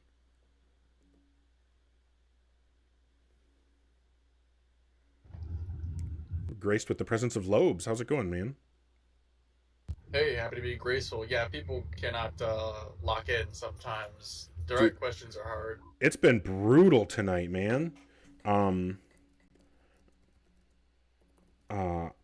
I think that I've maybe had one actual good conversation. Yeah, I've had one good conversation. I've been live for almost an hour and a half. I've had, what is it? Almost like 20 people up here. 17. I've had 17 people up here. Only one actual conversation about the topic without them being just, ridiculous. That's unfortunate. I'm sorry to hear that. It's been At least, wild. hey, you've got a pretty good crowd for being Monday. Monday's a lot of competition. Well, I appreciate everybody hanging out, and people have been also supporting like crazy. It's wild the amount of support I've gotten tonight. So I just honestly pretty blown away by it. Honestly, like let's look at this. 3 Pips sending tons of support. Lupine supporting even you, Lobes. I mean, I wouldn't recommend that, Lupine. Lobes is terrible. No, just kidding. Lupine supporting even you. Don't send any gifts. Don't you dare send a galaxy or don't do or it. anything of the sort. Also, I need you all to stop tapping. We're at 22,000 likes, and I've specifically told you guys to stop doing that. I'm very angry. We're gonna have to have a serious conversation if you don't change your ways.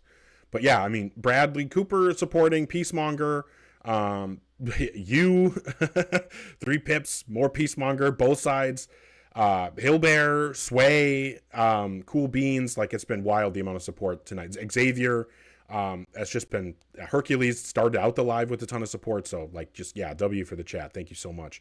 Damn it, I was too slow. I was about to there was somebody in the guest box. I was about to bring them up and then they dropped. Please come back. I'm sorry. I know I was slow getting to you. But yeah, thank you everybody for the support. I sincerely appreciate it, for hanging out. And if we have any opposition in the guest box, or excuse me, in the chat, who wants to come up, as long as you're 18 plus and have some kind of argument or evidence that would give us justification to believe in God, I'd love to have the conversation. It looks like we do have someone requesting, so hopefully we can have the convo here. Hopefully this will be conversation 2 for the night out of almost 20 people. Hi, Jeremy. Are you at least 18? Yeah, I'm 46. Okay. And what God do you believe in? The Maker. Creator of heaven and earth. I'm sorry, what? The creator of heaven and earth. Yeah, I think that most people who believe in God would say that God created, heaven and earth, that kind of thing. I'm asking specifically which God you believe in. The creator. The created earth. Okay, what religion are you? Is that an easier question? I don't believe in any certain type of religion. Okay. So are you just saying that you believe in like an immaterial mind that created and sustains the universe, something like that? He did say Abrahamic God, I think. Did you say Abrahamic God? Yes. Okay, so you're like a Christian who doesn't want to say you're a Christian? No, but I don't believe in any religion. Okay, you know that the Abrahamic God is from a religion, right? Or 3 different religions?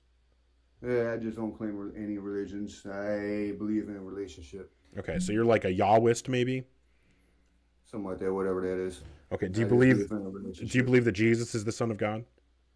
Yes. Oh, okay, so you're a Christian. Fantastic. And what would you say? That the Sidak Mac Bivtaj is the term for that. If you don't want to claim Christianity, but you believe in the Christian God like Jesus, the term you can use just for convenience sake is Sidak Mac Bivtaj. That's the official term that's going around for that type of person. I have no idea what that is. Both sides just said that too. What the fuck is that? Yeah, that's what I'm trying to figure out. So I don't actually consider myself a Christian, but I can't remember, like, I follow the teachings of Jesus. Yeah, I follow the teachings of Jesus. Yeah, so I don't actually call myself a Christian, but I follow the teachings of Jesus. Fantastic. Sadak Mac Biftaj, I like it. So that's what you are, Jeremy. Fantastic. You're a Christian who doesn't want to call yourself a Christian. So what would you say is the best argument or evidence that would give us rational justification to believe in God? Okay, so my question is for you is why you think God is fiction? Well, I'll be honest with you, Jeremy. When people come in here and are good faith and can engage, I'm happy to answer their questions. But since you came in here, obfuscating and not being able to just answer a direct question, I'm going to ask that you have a conversation on my terms for at least a little bit, show that you're able to actually engage and have a good faith conversation, and then I'm happy to answer any questions you have. Is that fair? Yes. Okay, so can you what is one piece of evidence or one argument that you could provide that would give us reason to believe in God? Pretty much, if you're talking about scientific situations, I have none. If you're talking about mental conditions, I have none. All I gotta do is say is faith. Okay. Do you agree that I could believe anything on faith if I wanted to? Yep, basically, yeah. Okay. And so do you think that a form of justification that can lead to both true beliefs and false beliefs, do you think that that's a reliable method to get to the truth? Could be, yes. Anything is possible. So you think that if we know that it's possible to believe true things on faith and false things on faith, that we should still trust beliefs that are based on faith as being true? That's up to every individual. No, I'm asking you. Well, You're they the believe- individual that I'm talking to. I just know I believe in God. I believe in Jesus. Okay, that's I not. believe in That's the what I'm Word. saying. So okay, so let me try to think here. Everybody's mind's where it's at. Everybody's heart's where it's at. I can't speak for others. I So can what only I'm speak saying for is that myself. faith can lead to true beliefs and false beliefs. Yeah, I heard that part. Reliable pathways to truth do not lead to false beliefs. So faith, I can't type. Faith is not a reliable pathway to truth. I didn't think I was actually going to get like a, I need to learn how to type here. So we're just going to call this a syllogism here. This is probably good enough, even though it's kind of shitty. But so you said you already said that you agree with number one. It sounds like number two is the thing that you disagree with. That reliable pathways to truth do not lead to false beliefs. You're saying you don't agree with that? Pretty much. Okay. What does reliable mean to you? Reliable means pretty much, as, for example, someone said that they're going to be at a job site the next day, and you rely on them to be there. Right. So, like, for example, if we were talking about like a car, if I was shopping for a car and I go to a dealership and the guy at the dealership says, yeah, this is a very reliable vehicle. You just have to be aware that it only starts 50% of the time. So 50% of the days when you want to use it to go to work, you just won't be able to. But the other 50% you can, and it's super reliable. Would you agree that that's a reliable vehicle? No. Okay, I agree. I don't think that it's a reliable vehicle if it sometimes works and sometimes doesn't. And that's what I'm saying about faith. Faith sometimes works to get you to true belief and sometimes doesn't. And there's no way using faith to tell which times it's getting you to the truth and which times it's getting you to something false. And so I'm calling that unreliable. Well, but then again, there's also, there's quiet times that pretty much, where he tests. It's all a test. Okay, but I'm asking if you can respond to what I actually said. So I would not want an unreliable car. I would want a 100% working car. Yeah, exactly. And that's what I want for the ways that I determine whether or not claims are true. I want it to work at least 95% of the time, that if, method X, if I apply method X to a claim and it gets me to the true understanding of whether that claim is accurate or not 95% of the time, I call that reliable. But with faith, it's like flipping a coin whether or not faith is going to get me to truth. That's why I'm saying faith is unreliable. Do you understand? Yeah, but Okay. what happened to you to where you don't believe? Well, the reason that I don't believe in God anymore is because I care about my beliefs being true, and I have no reason to think that it's true that a God exists. So, Why did something bad happen to you where you lost your faith? Nope. No. I loved being a Christian. Passed away that you loved and all that stuff, or No. Because usually sometimes when people sit there and lose faith and all that. It's kind of off topic, Jeremy. Yeah, this is completely off topic. I'm not what made me stop believing has nothing to do with whether or not there's a good reason to believe. And I'm telling you right now, Jeremy, I'm ready to believe right now. I'm ready to convert tonight. I will convert tonight if somebody gives me a good argument. But you did exactly what I asked you to, and I appreciate that. Now I'm going to answer your question from before because it's what I said I would do.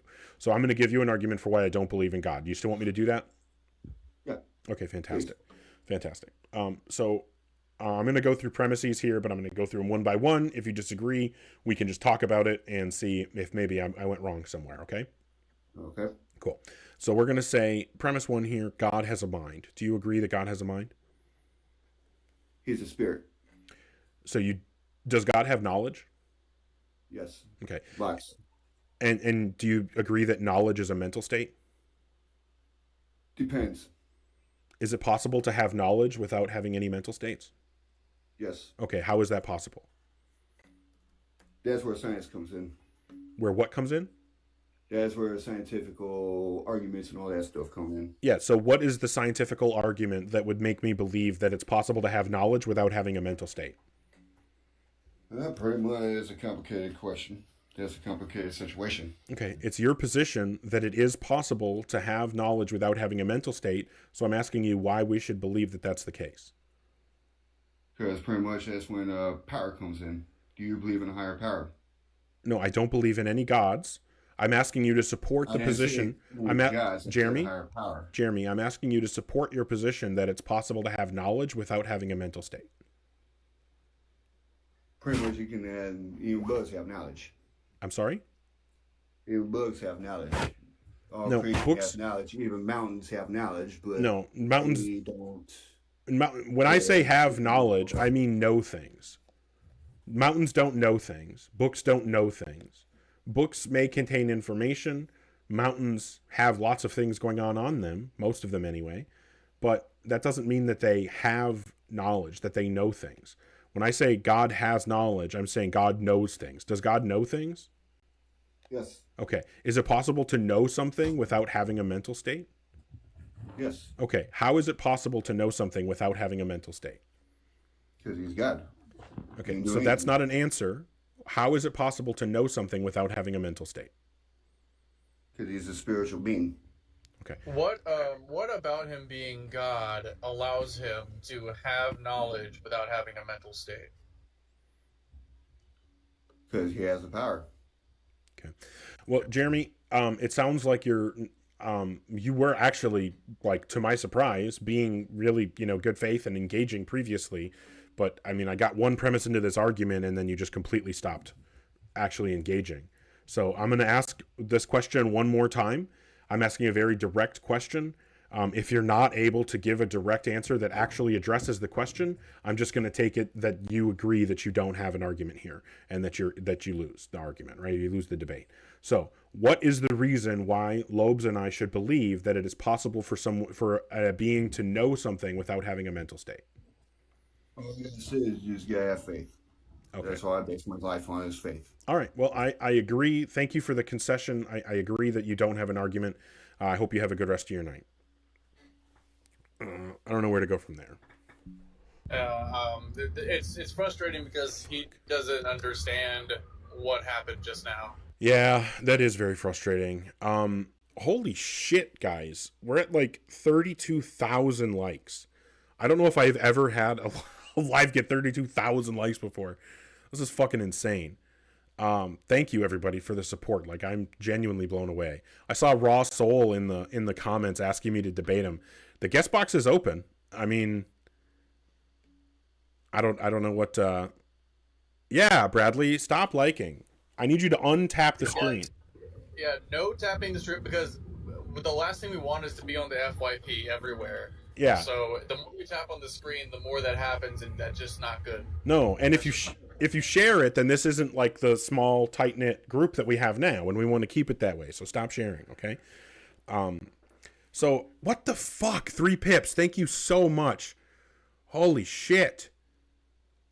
Like, I set these goals, and then, like, I don't even know how many times, like, apparently I need to set a bigger goal or something. Like, I don't know what the fuck to do at this point. Like, how do you even do these things?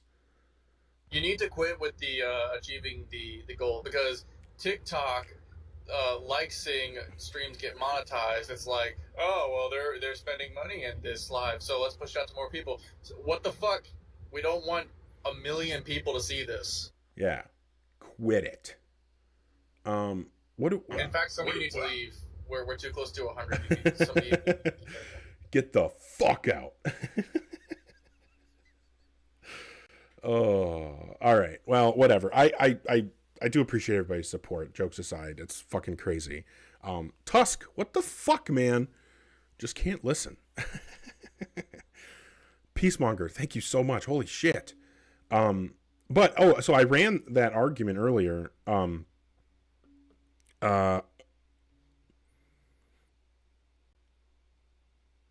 Oh, the way the way God gets around Agrippa's trilemma is because God's defined as all knowing. Oh my God. Yeah, Ross Ole is in the comments wanting to debate. If you join, I can't mute you. Yeah, okay, I'm definitely gonna agree to that.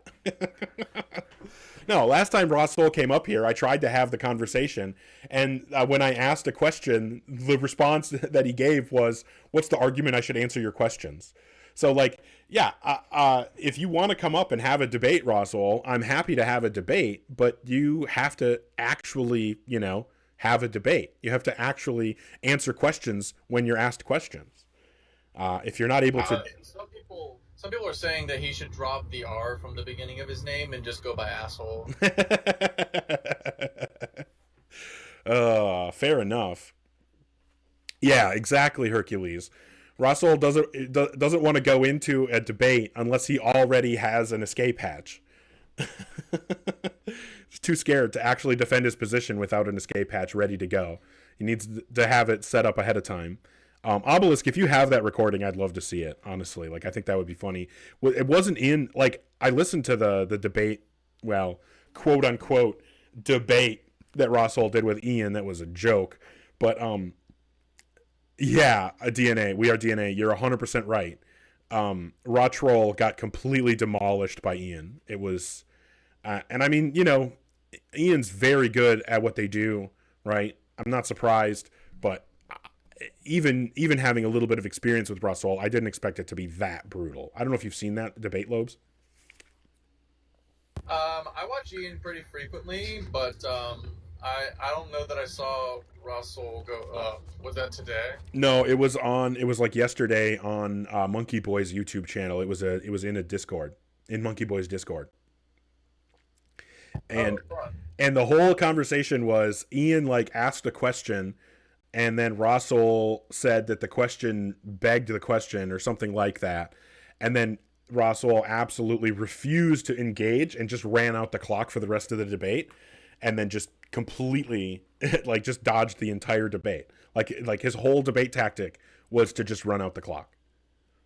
Russell should just try dodgeball. That's like a sport that I think that everybody's got their own skills, and if you're really good, like, you should just hang on to that. The thing is, with debate, dodging is like not the thing that you want to do. It's like kind of like it's counterintuitive to go for minimum points, but if you're really bad at scoring points, then you should go for a golf or something. You're right. What I mean? Right. Yeah. Russell got confused and thought that debate was golf. I'm going for a low score, right? I want nobody to think that I won this debate. That's what I'm going for, right? You dodge a question, you can dodge a ball. Yeah, something like that. Okay, we might actually be able to have this conversation. I like the chit chat, but I want to actually have these conversations. Okay, so we'll see if Diego wants to engage. Engage. Hey, what's up? Hi, Diego. Are you at least 18? Yes. Okay. I am 23. Cool. And what God do you believe in? I am a Christian. I believe in Jesus. I don't mean this to be condescending, but based on the other people that have come up here tonight, I just want to thank you for actually answering the question directly. Thank you for that. What would you say is the best argument or evidence that would give us rational justification to believe in God?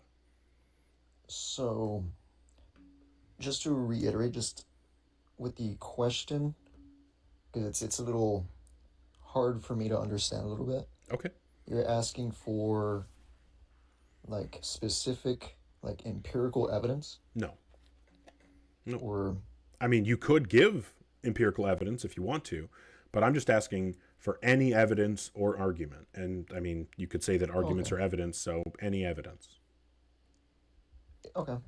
I actually want to go with the position that like not all justified like beliefs are based solely on empirical evidence.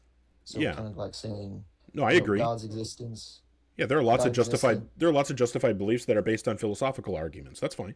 So if you just want to give a philosophical argument, I would be ecstatic to engage with that. Okay. So first one I could think of is probably like not all truths are like verifiable. So for example, kind of like logic or mathematics, moral truths, consciousness, abstract objects are kind of just not like. So even like our minds itself, there's a lot of things that we don't know about or that we haven't proven. Like Here's the through problem, though, physical measurement. Diego. Here's the problem. So what if you're saying that, well, we can't verify all truths, or there are truths that can't be verified, then I would say that those are truths we shouldn't believe in, because as soon as a truth can't be verified, then what you're saying is that the position that, that thing is true is unfalsifiable. If the position is unfalsifiable, then you could never have reason to believe it. If you don't have reason to believe something, then it's not rational to believe it. And all I'm interested in is holding rational beliefs. So if you're agreeing that it's irrational to believe in God, then hey, I'll take the easy win. But I would much prefer if we could actually have a discussion about reasons to believe in God. Mm-hmm. Okay. I guess. Let's see. I mean, I guess that's yeah. Because I kind of got like a little confused on the question here. Okay. Going into it. Yeah. Do you need me to clarify anything? Sure. With the question one more time. Sorry. Yeah. So I'm just looking for any evidence or argument that would give reason to believe that a God exists. Mm-hmm.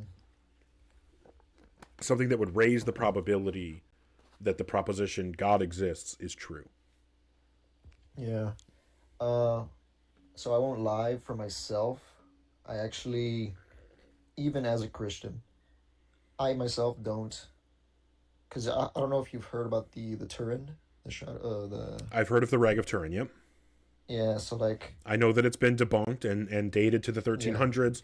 I know that it is a forgery made in the 1300s. I know that when it first appeared back in the 1300s, even the Catholic Church said that it was fake and that it was a scam. So like, yeah, I'm well aware of that scam. Yep. And I don't think that we should be talking about scams as reason to believe in things. So do you have anything that is an argument or evidence? So I didn't want to use it as my reasoning or like to use it like to support my claim. Okay. I actually wanted to use it to go even further, and because the question itself, like the question that we have now, right now, the question that you're asking, it's a bit not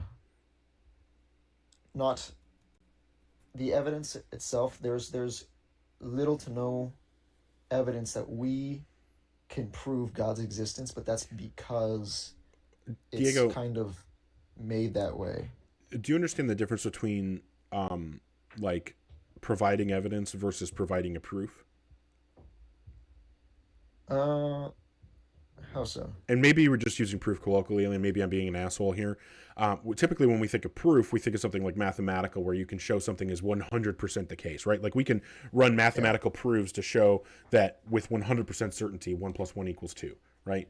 That's what I think of when I think of a proof. I'm not asking for anything like that. I'm just asking for any argument, any kind of evidence that would raise the probability that a God exists. Okay. But don't you agree, like,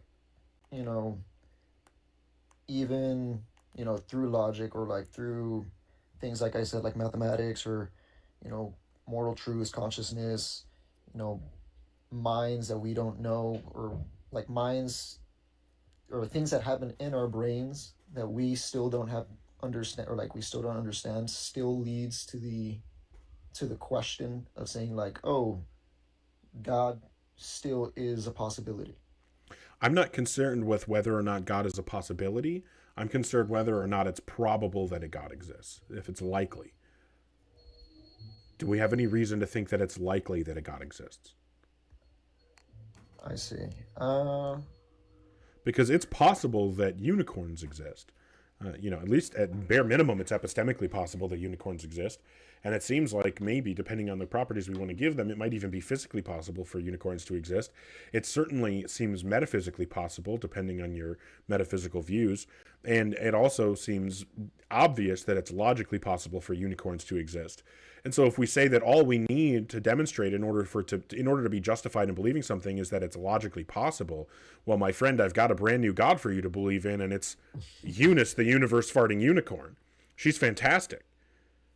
She once ate a spicy hypotenuse and farted out our universe. That's how the math and logic are grounded, is through the properties of the hypotenuse that were in the fart that became our universe.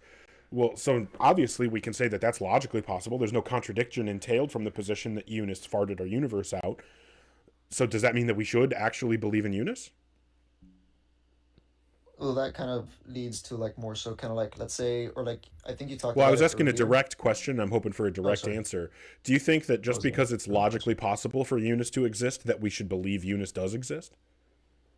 I think with That's a enough, yes or no. I'm just asking a yes or no question. If you want to elaborate after the yes or no, that's fine. Oh, I just need you to actually answer yes or no.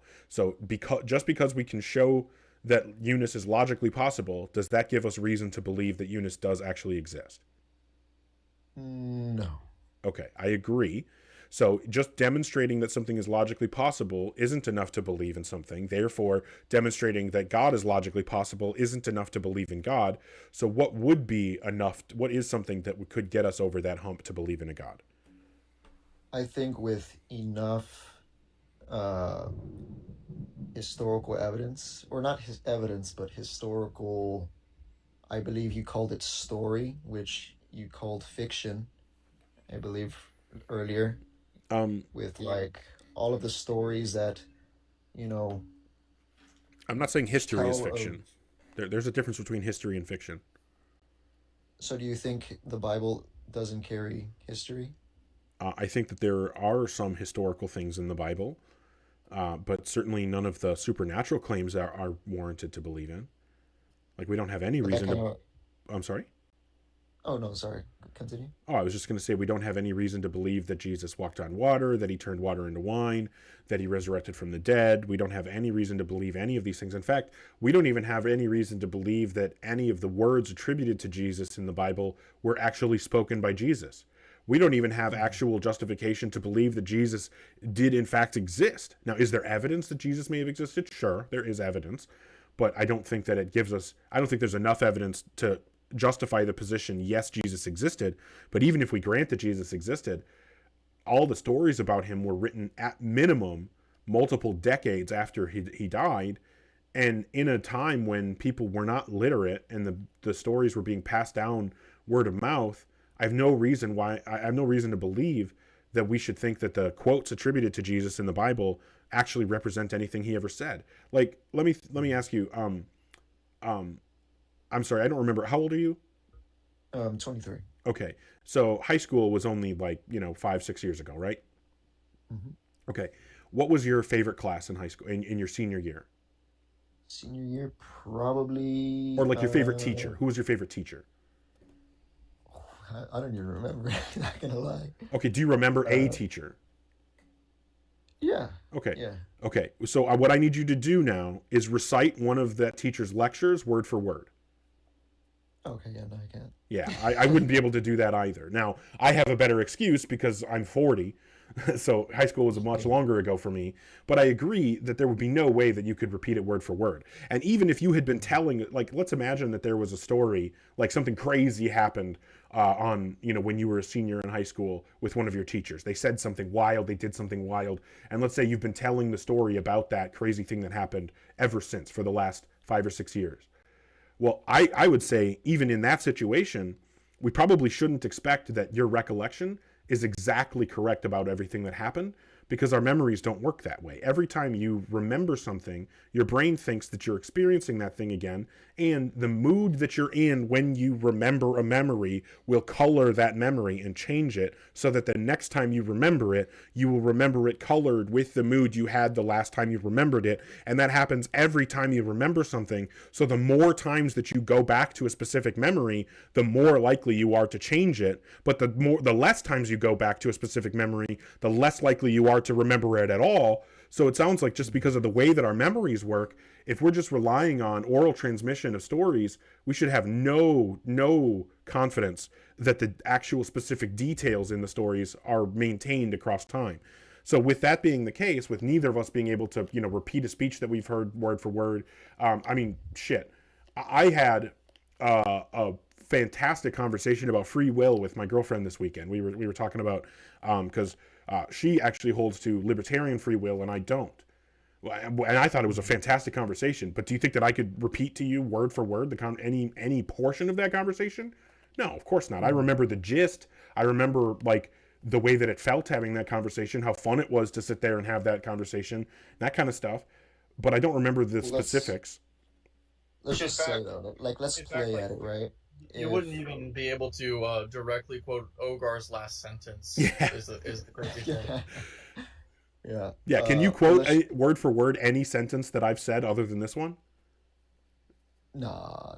Yeah, I agree. So why should we think that the quotes attributed to Jesus in the Bible that weren't written down until decades after he died, why should we think any of those are accurate and actually reflect something that he said? Yeah.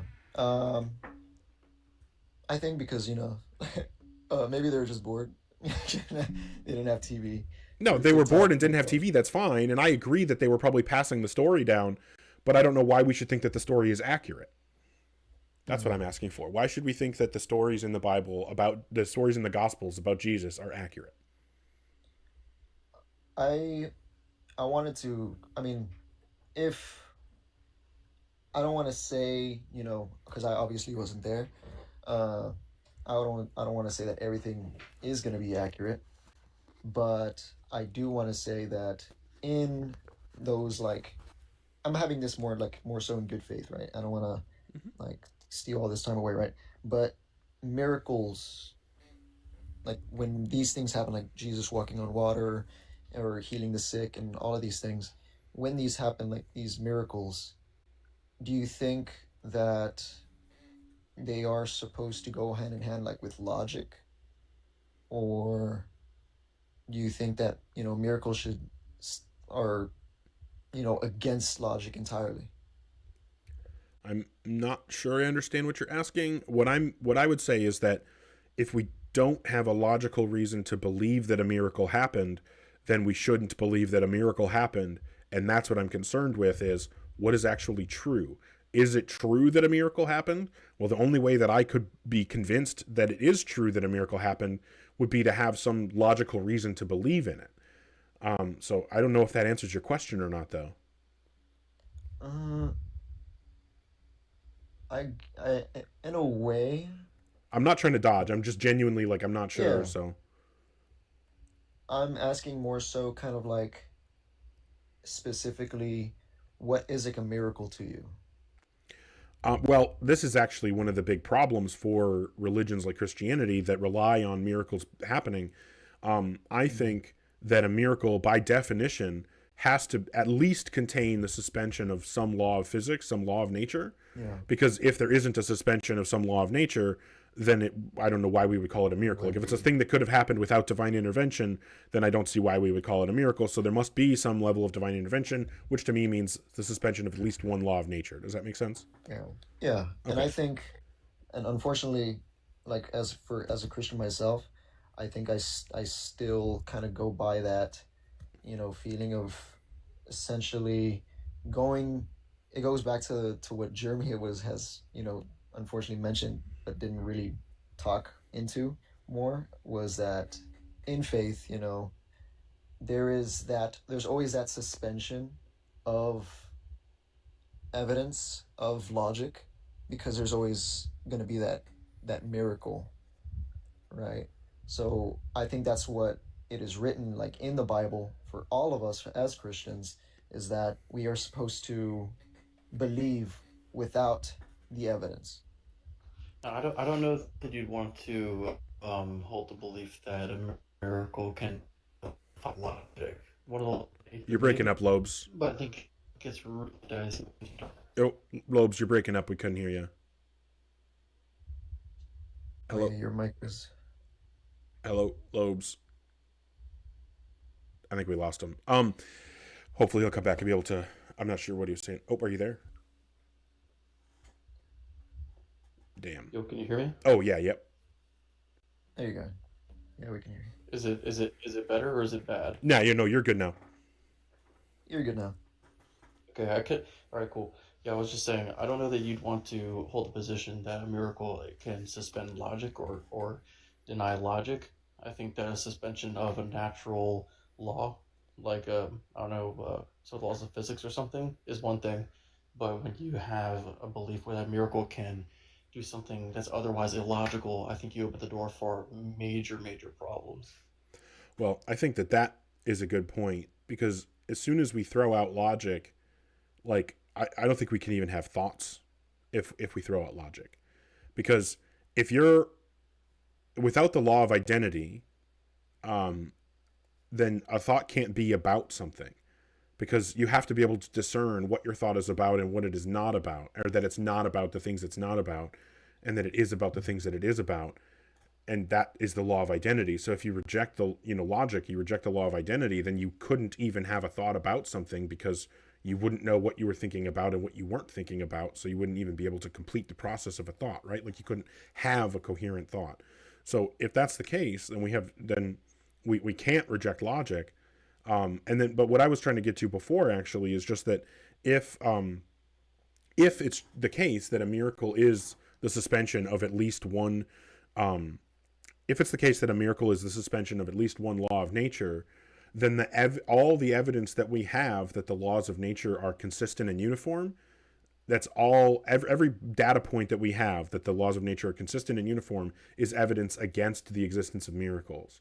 Because in fact, we've never ever once witnessed a suspension of a law of nature, and the fact that we haven't means that we shouldn't believe that suspensions of laws of nature happen.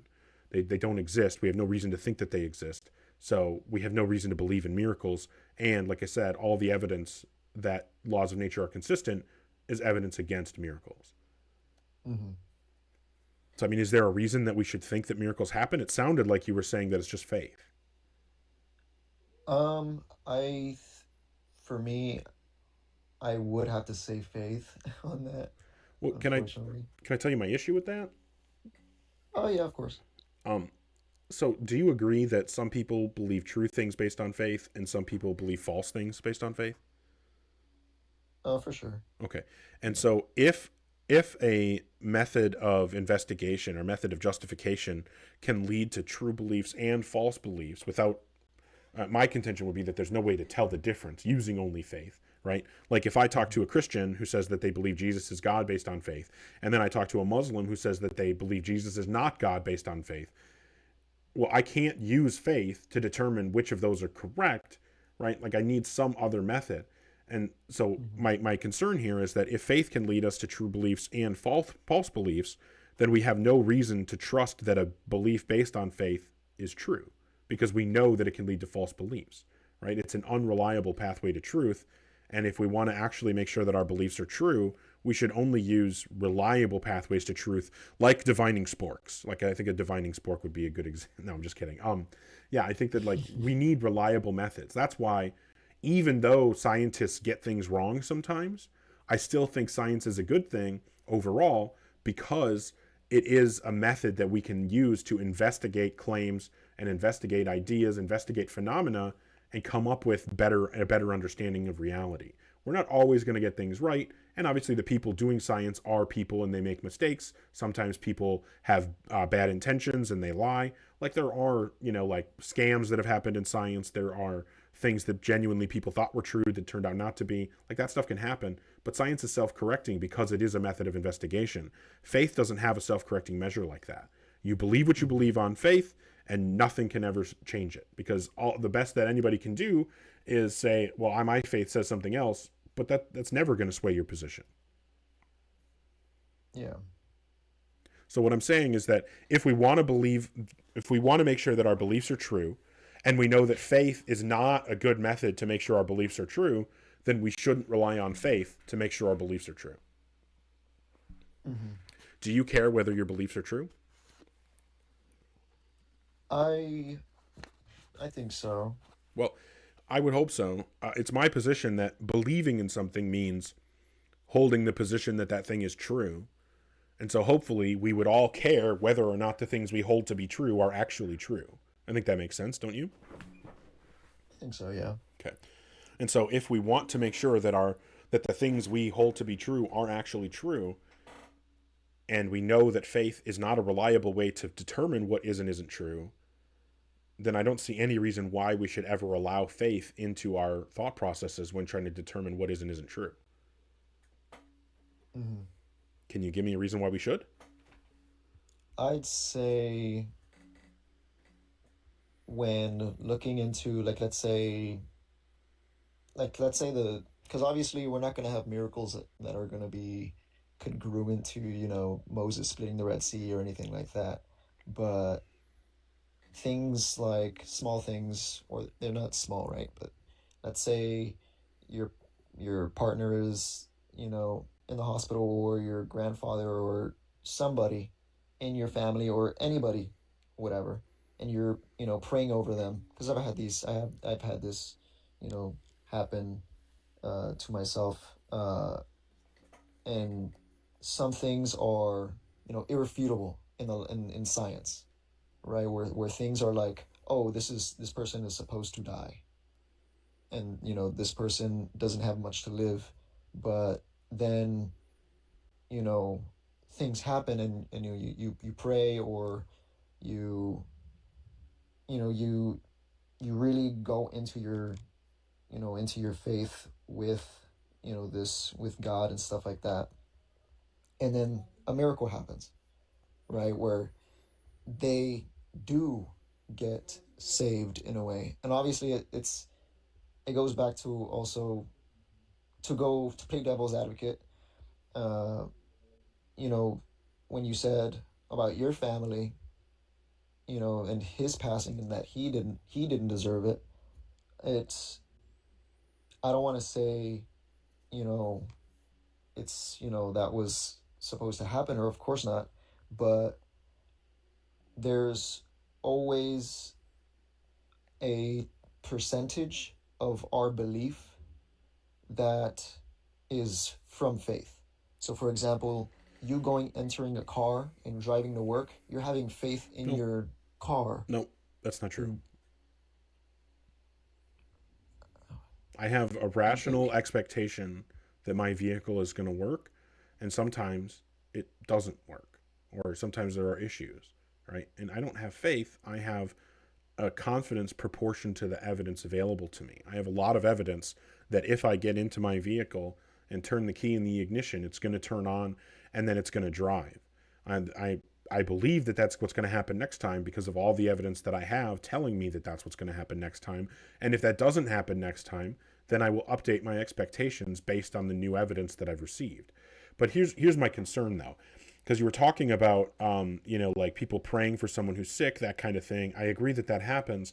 I mentioned my grandfather earlier. Much more recently, I lost an uncle. At my uncle's funeral, was it like a couple months ago now? One of the things that the pastor said, as an atheist, like I don't love being in a chapel. I don't love, listening to sermons or anything like that. But obviously I'm going to be there to support my family because it's not about me. And one of the things that stuck out to me that the minister or the preacher or whatever you call him, the pastor said was about my uncle, that he was the most Christian a person could be. Oh, thanks for hanging out, Lobes. I appreciate it. But yeah, the pastor, like one of the ways he described my uncle is the most Christian a person could possibly be. No one could be more Christian than my uncle was, is what the pastor said. And I guarantee you, I promise you, that my aunt, his wife, was praying for him not to die. I promise you that he was praying not to die. I promise you that my dad, who is extremely Christian, was praying that my uncle wouldn't die. I promise you that my aunts, my other uncle, who are also very Christian, I promise you that my uncle's children and grandchildren, who, as far as I know, are all also Christian, all of them were praying for him not to die, and yet he died anyway. And so what I'm saying is that if you're saying that when someone is prayed over and they heal, that's evidence that God exists, then it must also be the case that when someone is prayed over and they're not healed, that's evidence that God doesn't exist. You can't have one without the other. And I'm going to tell you that we have many more examples of people being prayed over and not being healed than examples of people being prayed over and being quote unquote miraculously healed.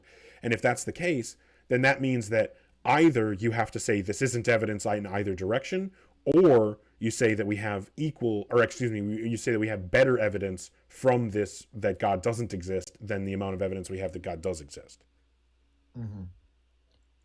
So like I said, in order to get rid of the fact that we have more examples of people not being healed after people pray than we have of people being healed, your only way out of that, to stop this from becoming evidence against God, is to say that it's not evidence either way. Mm-hmm. I see what you mean.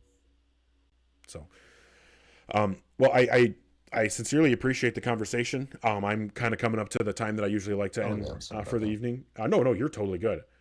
Genuinely, Diego, it was a pretty rough night tonight. I didn't have a lot of really good conversations. I had one solid conversation earlier, and then like one okay guy right before you. Jeremy was decent until the end there.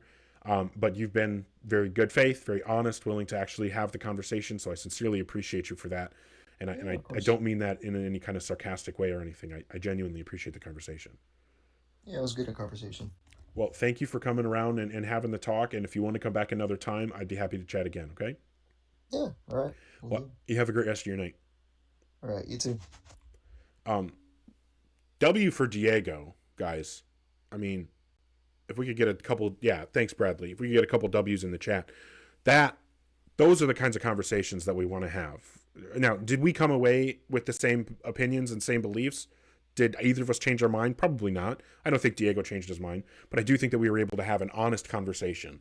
And, I think that, maybe we'll come away with some things to think about. But I sincerely appreciate everybody's support tonight. I've never done the setting a goal thing before, and you guys just blew me away and knocked it out of the park. So I sincerely appreciate that. I'm blown away that we have almost 60,000 likes. I've gotten 50 new followers tonight. So I sincerely appreciate everybody hanging out, supporting. That's fucking awesome. When I started doing these lives, I thought that, I'd be lucky if I got a couple people to talk to and maybe one or two people watching every once in a while. There's 160 of you here, and I appreciate every single one of you, regardless of what we think and what we don't, or what we agree on and what we don't. But I just thank you, everybody, for hanging out. As I try to say at the end of all my lives, remember that tomorrow is not guaranteed. I mean, we were talking tonight about losing family. Unfortunately, that could happen at any time. So what we want to remember is take the opportunities that you have to let your family and your friends know how important they are to you. Let them know that you love them, because you don't know how many of those opportunities you have left. I love you all. Thank you, everybody. I hope that you have a great rest of your night.